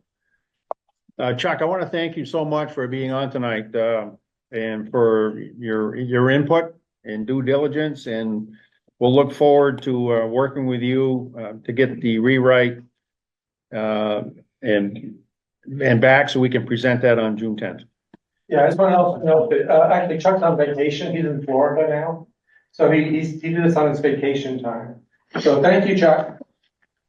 You're welcome. I think we did Walter proud tonight. So thank you everyone for all the help. Much appreciated. Thank you and enjoy the weather. That completes item number 4. We'll move on to item number 5, the stormwater grant commitment. That's why Jeff's here. He wasn't, it's not just fun to be here, right? It's all right. I missed something. In the most recent strategic plan, a section was added for stormwater remediation. The town has a number of challenging stormwater situations that need to be addressed. The town has had an ongoing stormwater issue in the Leland Boynton neighborhood in North Springfield. We asked Naomi Johnson of Dufresne Group to design a solution for this project. Naomi designed a solution with an estimated project cost of $543,500. With the design and cost determined, I asked Naomi if there might be any funding for such a request. She worked with Logan Nicole of Roanoke County Regional Commission on a transportation alternative program and municipal highway and stormwater mitigation program, abbreviated MHSMP. I'm not sure why, but anyway, for the grant application, this program does include a 20% match. We were pleasantly surprised to receive full funding for 80% of the project, which is $434,400. The project will require $108,600 in local matching funds, which we need to commit in order to obtain the grant. Currently, the town doesn't have any funds budgeted to match this project. I'm asking the board to task me to find the fund for the local match, approve the project, and authorize me to sign the match commitment form. It's likely that the period of this project will be 2 or 3 years, so we'll have time to build up the match. And I've got ideas of how to get things, but situations change constantly. We don't budget for this sort of thing, so I've got to figure out where things work, or where we'll below budget in some places. And the fact you have some line items or significant below budget. Yeah, we're in pretty good shape with doing it. So maybe we'll do a number of funds even out of this budget to do them. But anyway, I do ask that the board has to find the funds and then go through the project now for the spot. When would we go out to bid? Well, there's definitely the permit. This construction season. Right, that's what I'm thinking. The next construction season. Yeah, because we have to get permits because there will be water pipes and or dealing with storm water. Nothing seems to go quickly through when you go through the state permitting process. They're probably gonna have a super historic preservation check to make sure that We make it out that there to the archaeological and this. Oops, the Johnson. I mean, we shouldn't joke about it because they do it all the time. They do it all the time. And because of that, often these projects are delayed. So it's possible it could be out 2 years, but I don't think it'll happen this year. It'll Is be the at point. least 2 years, and Yeah. maybe up to 3. Yeah. Make a motion that we charge the town manager with the responsibility to find the funds for the local match, approve this project, and authorize the town manager to sign the grant application. I second.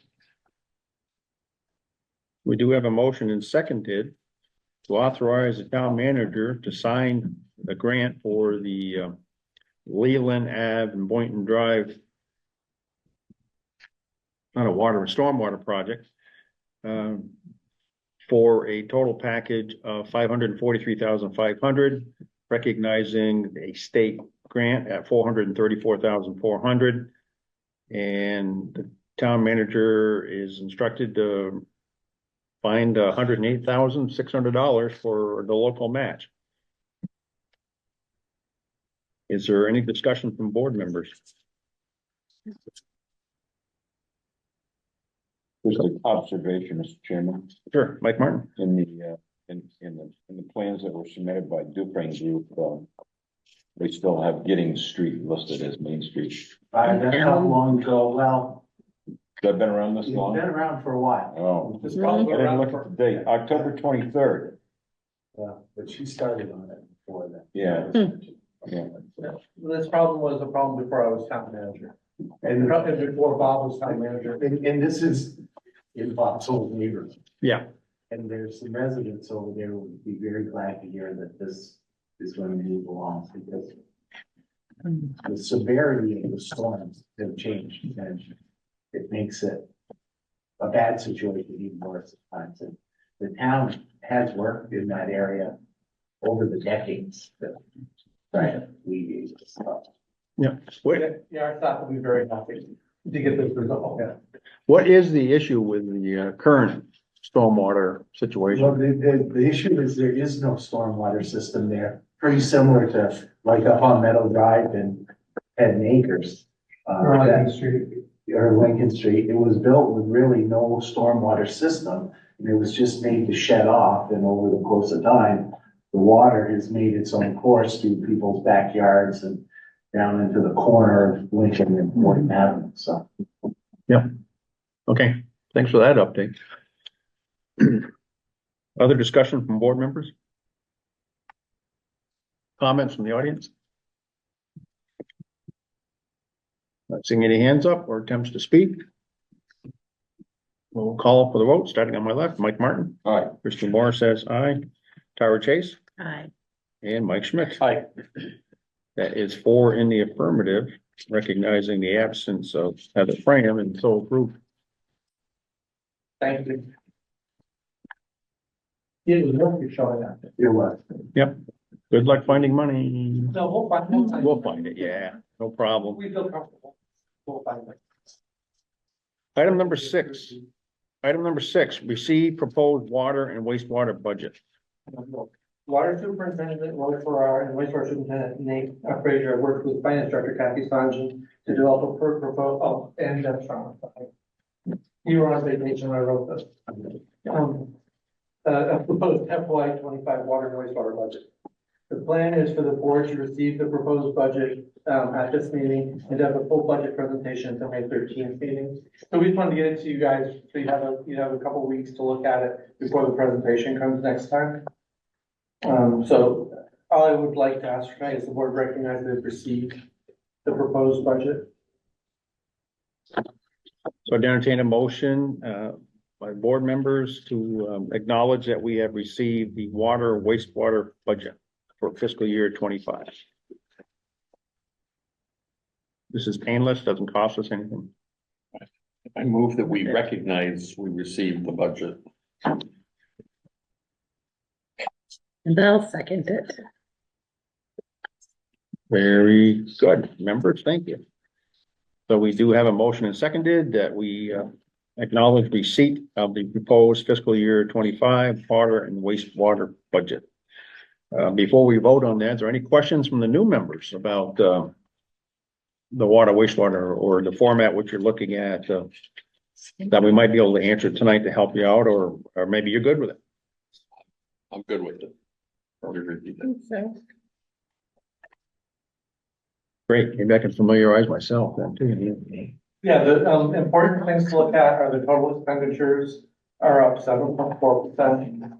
However, that will require a rate increase of a little over 12% because we've lost the double the revenue from the correctional facility, and we're stepping down to the calculated rate based on the actual sale of water and wastewater. Remember, for years we had a too high a number, and there's a lot going on. I think I have no problem with spending this budget. Those are the important pieces going on. And those numbers are coming really good this year. That we used the anticipated water. Oh, the usage. Usage, yes. For the first time in decades. It's pretty close. Didn't we need to approve this at the next meeting? No, this is first time since I've been manager that we've actually gotten this to you in April. Usually we're about another whole month behind this. And we haven't approved the last two budgets until July, but that's not a good thing since your starts July first. Yeah, don't we set rates in July? Yeah. So, No, yeah, we want to set rates earlier this year. yeah, okay, so, We're actually on the right schedule. so we're gonna set the hearing for this on the 15th? May 13th. 13th, May 13th, okay.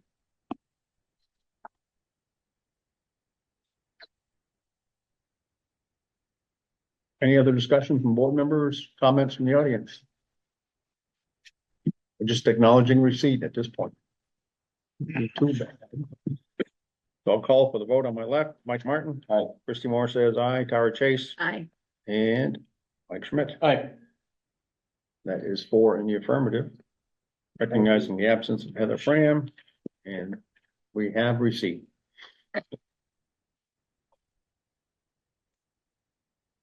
Item number 7 is building appeals heard at the special meeting held on April 15th. Mr. Chairman? Excuse me, Mike Martin. Yeah. Is item number 8 for, board discussion, open session? Yeah, I think we should do number 8 now, because 7 is after the executive session. That was gonna be my suggestion, that we skip the order and go to item 8. Oh, thank you for that reminder. So we're gonna move on to item 8, And which is move, the and we'll move item 7 to, 8.5. well, it's down at the bottom. If you look at the agenda, actual item number 7 is down at the bottom of the agenda. So we're gonna move on to item 8, which is a correctional facility land transfer or information. Yes. We just got this tonight, so. Yeah, we said this tonight, but quickly, for the last several months, I've been working with Commissioner Fitch of Building General Services, BGS, about the correctional facility agreement between the state and the town back in 1999. There was a clause in that agreement that states that once they determine what the state's needs for the correctional facility, that the town can receive back land.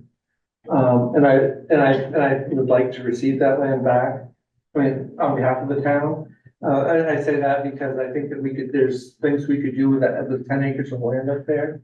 About one possible thing that we could talk about with long-term capital planning committee and with public works is perhaps say the public work garage up there, get it away from the aquifers. But this is something that won't happen today or tomorrow.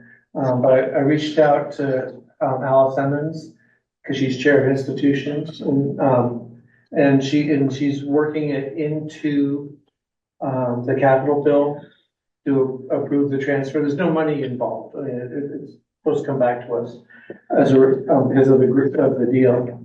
And she's working into the capital bill. She's working with Senator Clarkson on the Senate side to also have it included. But one thing that they've asked for is that the town actually request that the land transfer happen. And I said, well, I have a board meeting tonight, and I'll make sure the board's comfortable with this.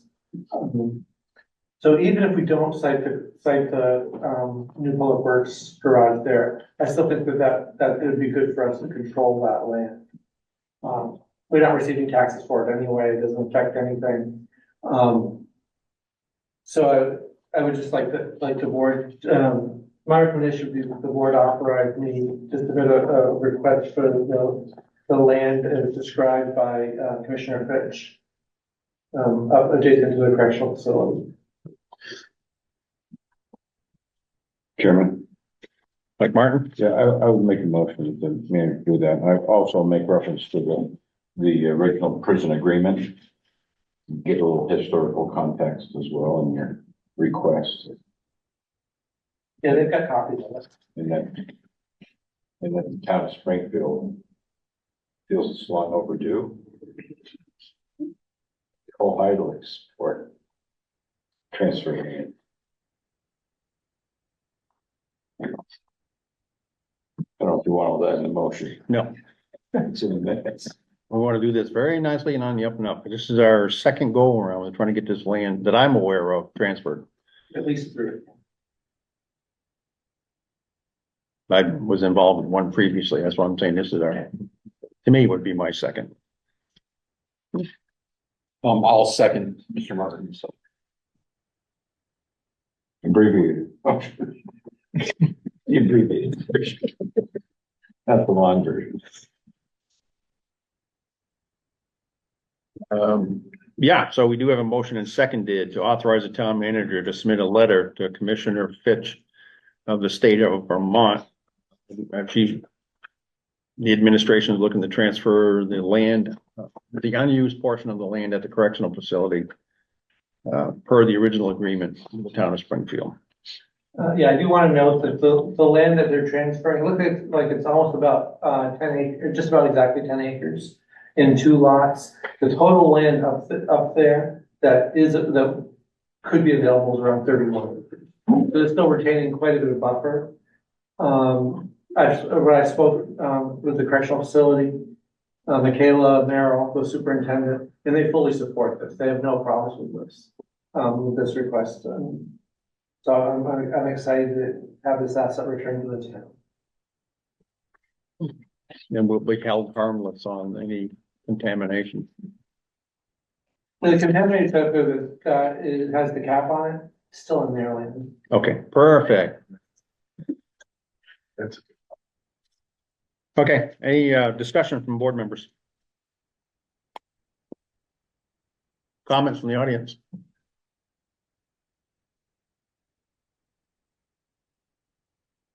Not seeing any hands up, or attempts to speak. We'll call for the vote, starting on my left. Mike Martin. Aye. Christie Moore says aye. Tara Chase. Aye. Mike Schmidt. Aye. It is 4 in the affirmative. Recognizing the absence of Heather Fram. And thanks for the work on that. It seemed like when you narrowed the focus down to 2 people doing a one-on-one discussion, it seemed to happen. Where previously there was a lot of attorneys involved and. Well, I also think that Commissioner Fitch really sees the benefit of having a good relationship with the communities where they have buildings sited.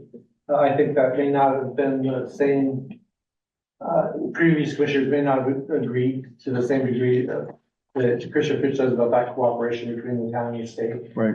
So I think she deserves a lot of credit. There you go.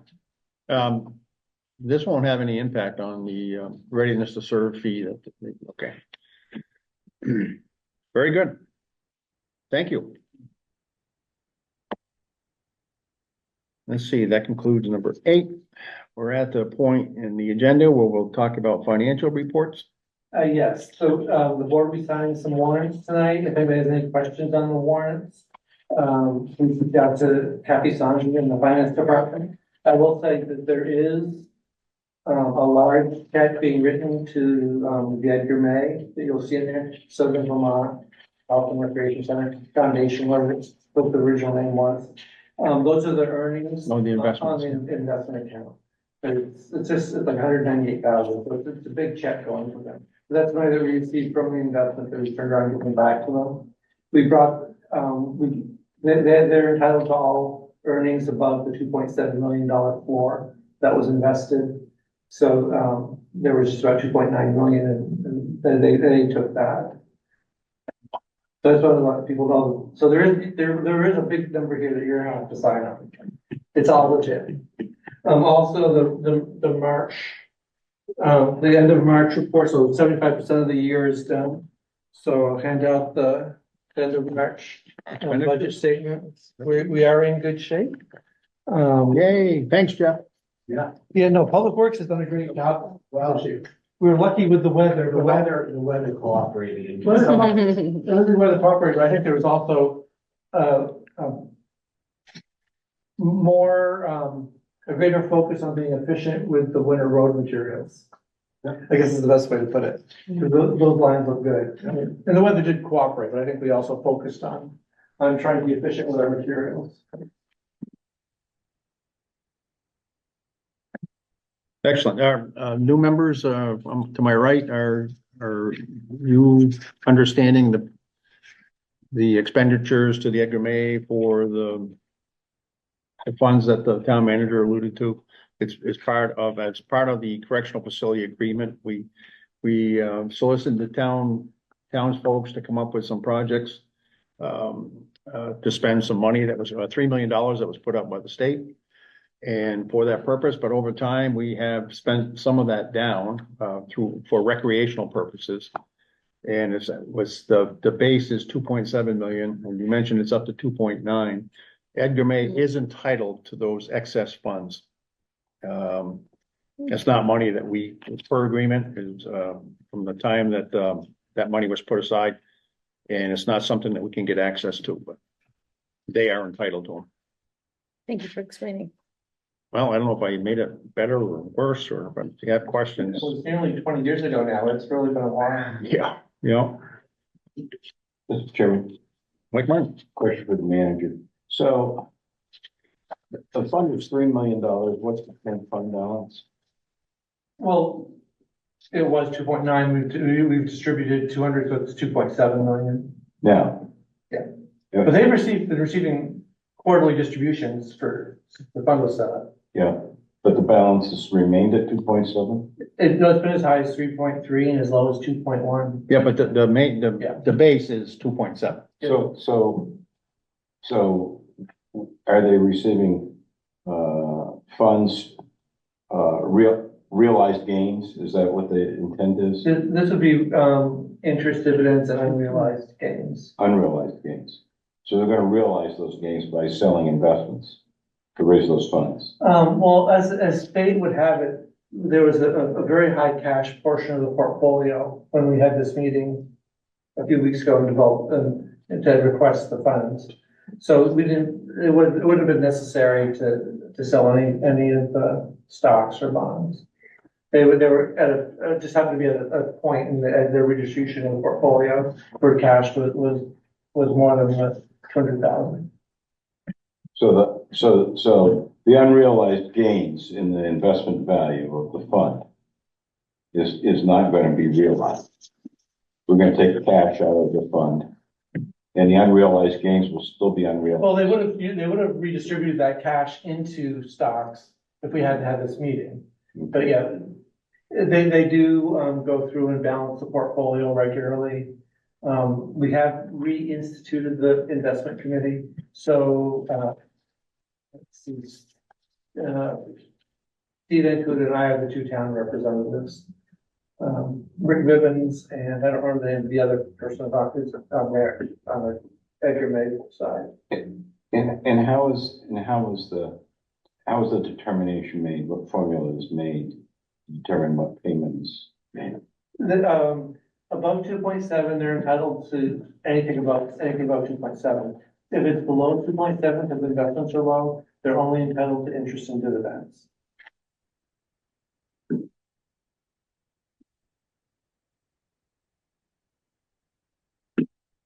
Okay. So we're going to see that number on the warrants. Yep. Okay. Town managers report. On Tuesday, April 16th, I attended another meeting in Charlestown to discuss the impact of the proposed Cheshire Bridge closure in 2025. A group of businesses have grouped together to hire lobbyists in their effort to delay the project to look for an alternative to closing the bridge for 38 weeks. The focus of their efforts is to first delay the project and then work with New Hampshire Department of Transportation on a more palatable alternative in a year or two. My understanding is that the New Hampshire DOT did meet last week, and they have indicated a willingness to work with Charlestown. So we're hopeful that this can be worked out into a better alternative. And the two alternatives would be a temporary bridge or the building of a new bridge and using the current bridge as a temporary bridge. Historic Preservation's got their teeth into this one also. They do want to maintain this bridge, which is part of the issue. So there's no, previously they've indicated that there was longer term or a plan to replace the bridge, but that is no longer in the plan because they want to keep that old historic bridge.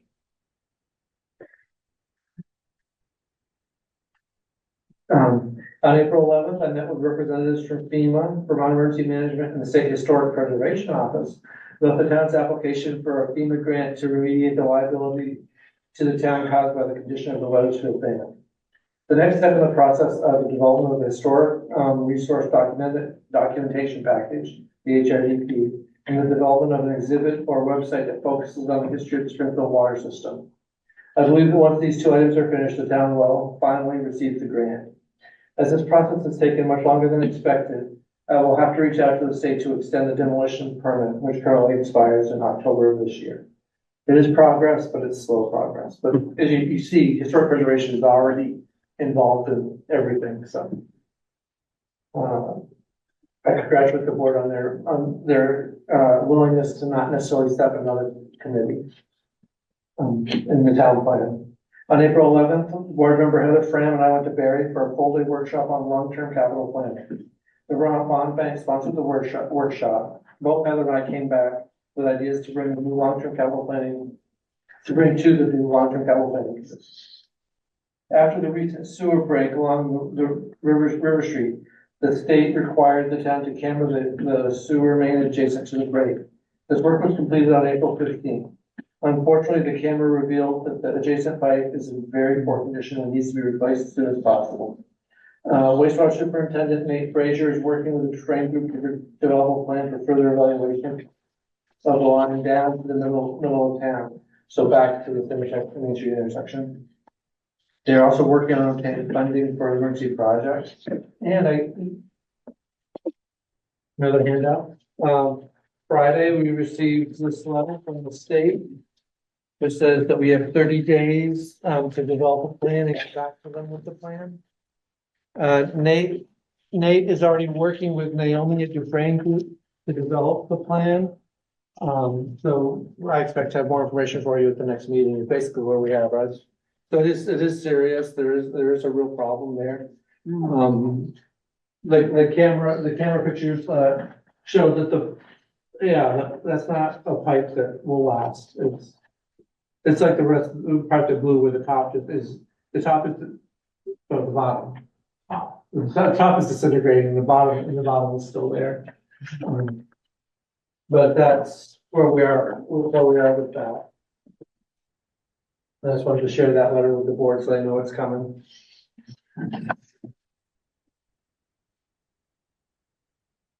Wonderful.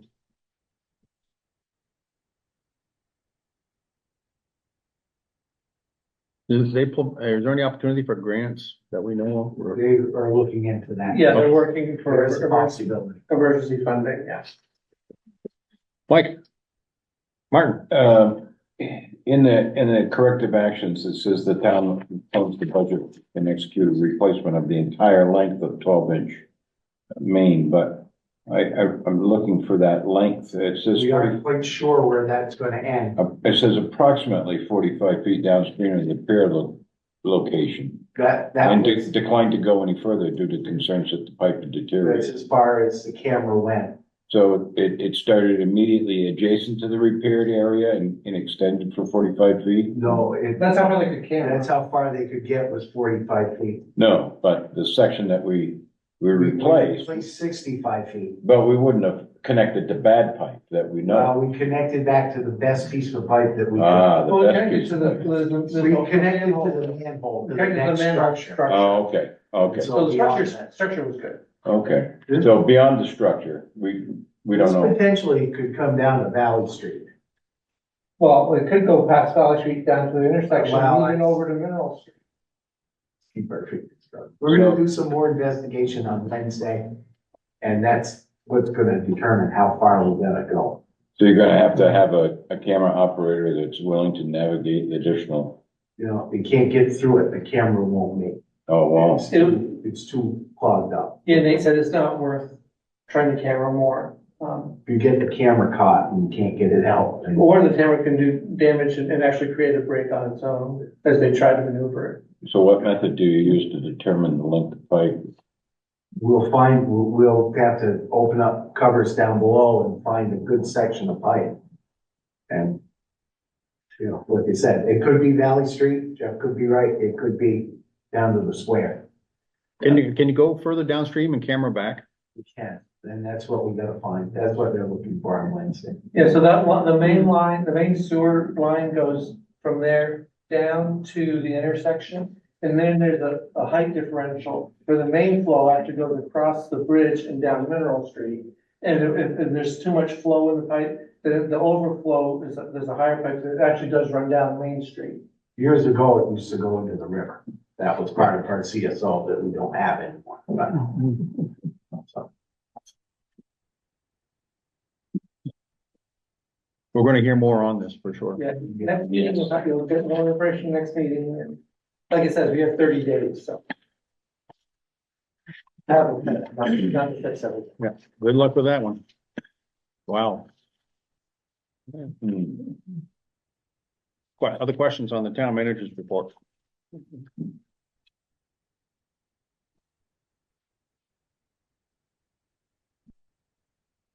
Okay, future agenda item proposals. Mike, Martin, no?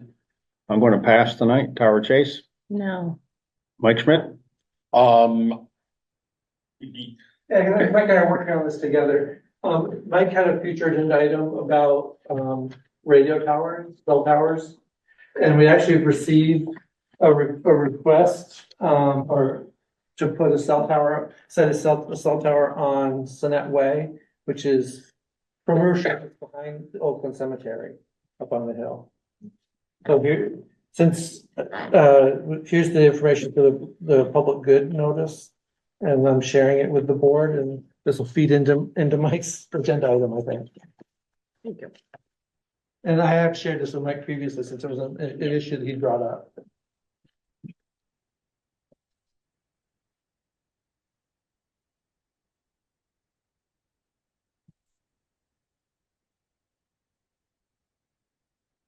no, another pine tree. Just kidding.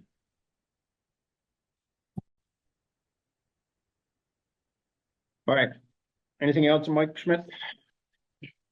No, like I said, I've put the request in to discuss this. This is a good thing. This reduces the number I was looking for by one, so. Very good.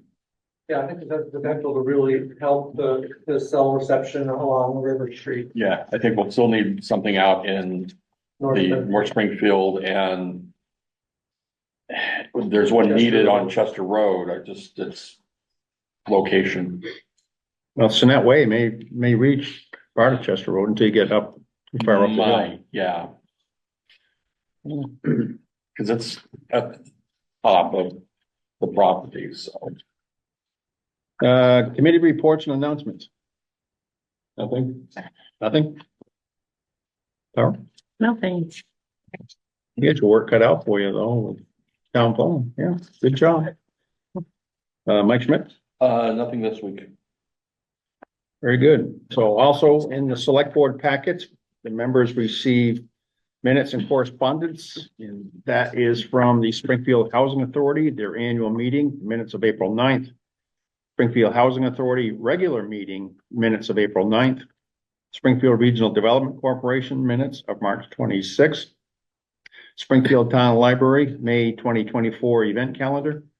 Springfield Town Library Trustees minutes of April 10th. Springfield Town Library Trustees workshop minutes of April 15th, as well as the workshop minutes of April 16th.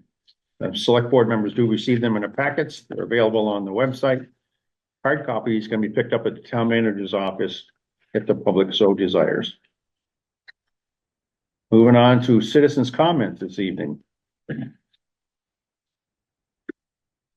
Jessica Martin, good to hear from you. Why, thank you, Mr. Chair. I just wanted to let the board know that this Saturday, Springfield on the Move is having their auction, and the funds from this auction go to the beautification in front of Town Hall. And right now we have about 130 items, 130 lots, as well as 15 baskets that are going to be raffled off, and we've already raised about $3,000. Oh, wow. And that's at the country club, correct? It is. Thank you for reminding me. Yes, at the country club, preview starts at 3, and the cash bar is of course open, and the auction actually starts at 4. Perfect. Thank you so much for that. Yes, And good luck. thank you. Any other citizens this evening who would like to speak before the board? Jeff Mobus. Yeah, I want to first say that, that project, People on the Move, that fundraiser, they're dedicating the proceeds to our project to enhance the entrance into town hall. So that the town benefits from that. And also, May 4th is Green Up Day. So if anybody wants to participate, Green Up Day is May 4th. We'll meet at the Co-op Plaza for cleanup that morning, and green bags are available at the Chamber of Commerce for anybody who wants to participate. They're available now. Excellent. Thank you for those. Any other citizens wishing to speak before the board this evening? Oh, we have a new member in the audience, Mike Martin. Yes, Mr. Chairman. I was present at the last budget vote that was defeated for the school board. And I spent some quality time with our liaison on the school board, Mr. Carafa. And we have roughly 6,235 registered voters in town of Springfield. 1,069 participated in the last vote. I think it was 623 nays and 446 yays. And I'm extremely disappointed, extremely disappointed. Public school education is extremely valuable for the community, and it's very important that we pass this budget. So working with Mr. Carafa, I'm trying to form a committee to help to pass the next school budget when it's available, and I'm looking for volunteers. So if anybody would like to contact me or Mr. Carafa, we'll let them know how they can help. Thank you for that.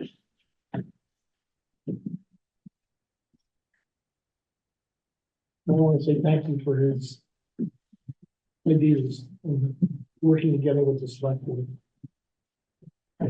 It's getting the information out there, getting factual information out there. That's the issue. I mean, the problem is not the problem. I'm not gonna throw it in your lap, but when we turn around, we get a new figure from the state. We just got one again today. Yeah, well, I fully understand. I've been trying to write articles in the paper for my legislative initiatives, and we got identification of the yield on, I think it was either Tuesday or Wednesday of last week, and they said, well, don't use that one because it's changing. So we get a new update on Saturday, and the bill hasn't passed yet. So I fully expect that it's dynamic and it's changing, and just trying to keep your head around it is. Yeah, I mean, at the present rate, we're gonna be receiving $4 for every dollar instead of $3 for every dollar. Nice. And it will drop our, the amount in town as far as, it won't drop the rate. People understand the rate is not gonna change. Correct. You can vote yes or no for the budget, but the rate is gonna stay the same no matter how the vote comes out. But with that $4 versus the $1 or $3, it'll be a great out. Yeah. So, And it's important to try to get this information out there. And I tried to do that this week, and I had to be careful about what I was writing because, like I say, it's constantly changing. Yeah. And we have a meeting on the 29th to start working on the new budget, which is a public meeting, so. April 29th. April 29th. Yeah. That is on a Monday. Yeah, it has been, thank you for that effort, by the way, gentlemen. It has been frustrating what we're hearing from constituents at the legislature about the tax rate, et cetera, and the amount of spending. And it's trying to get the facts out there of what it is and get people to understand it. And so I applaud the effort for your committee. Thanks. Any other citizens this evening? Stu Dowdell.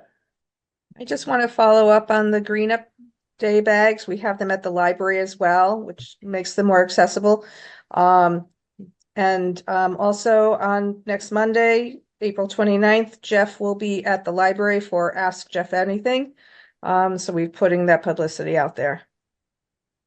Yeah, I see that in your calendar of events that the library has. So I really appreciate that because you can kind of get a heads up of what's coming. You're welcome. I do read it. Any other citizens this evening like to speak before the board? Not seeing any. Oh, there's Jules of Wynn.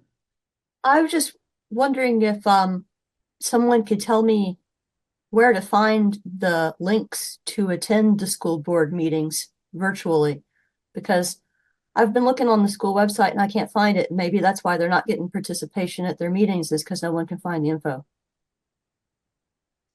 It should be on the website. I'll follow up tomorrow to find out, or it's not. Okay, thanks, Steve. Thank you. Thanks, Jules. I know as select board members, we get notification of the school board meeting, so I didn't realize it was a problem. Thank you for pointing that out, and our liaison will look into that for you. Other citizens, final chance? Not seeing any hands up or attempts to speak. We'll move on to the next item, and that is to move into executive session. We're under Vermont State Statutes annotated, section 313, one big F. The purpose of this executive session is to discuss confidential attorney-client communications made for the purpose of providing professional legal services to the body. And I would entertain a motion to move into executive session to review the response to the building appeals. I move that we move into executive session to review the responses to the orders. Second. And I did hear that we're going to invite the town manager. I think.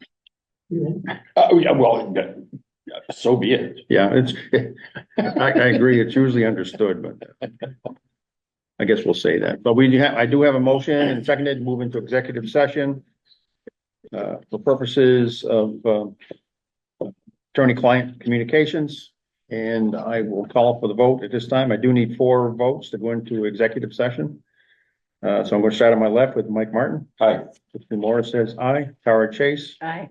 And Mike Schmidt. Aye. And that is 4 in the affirmative, recognizing the absence of Heather Fran, and we'll move into executive session at 8:59.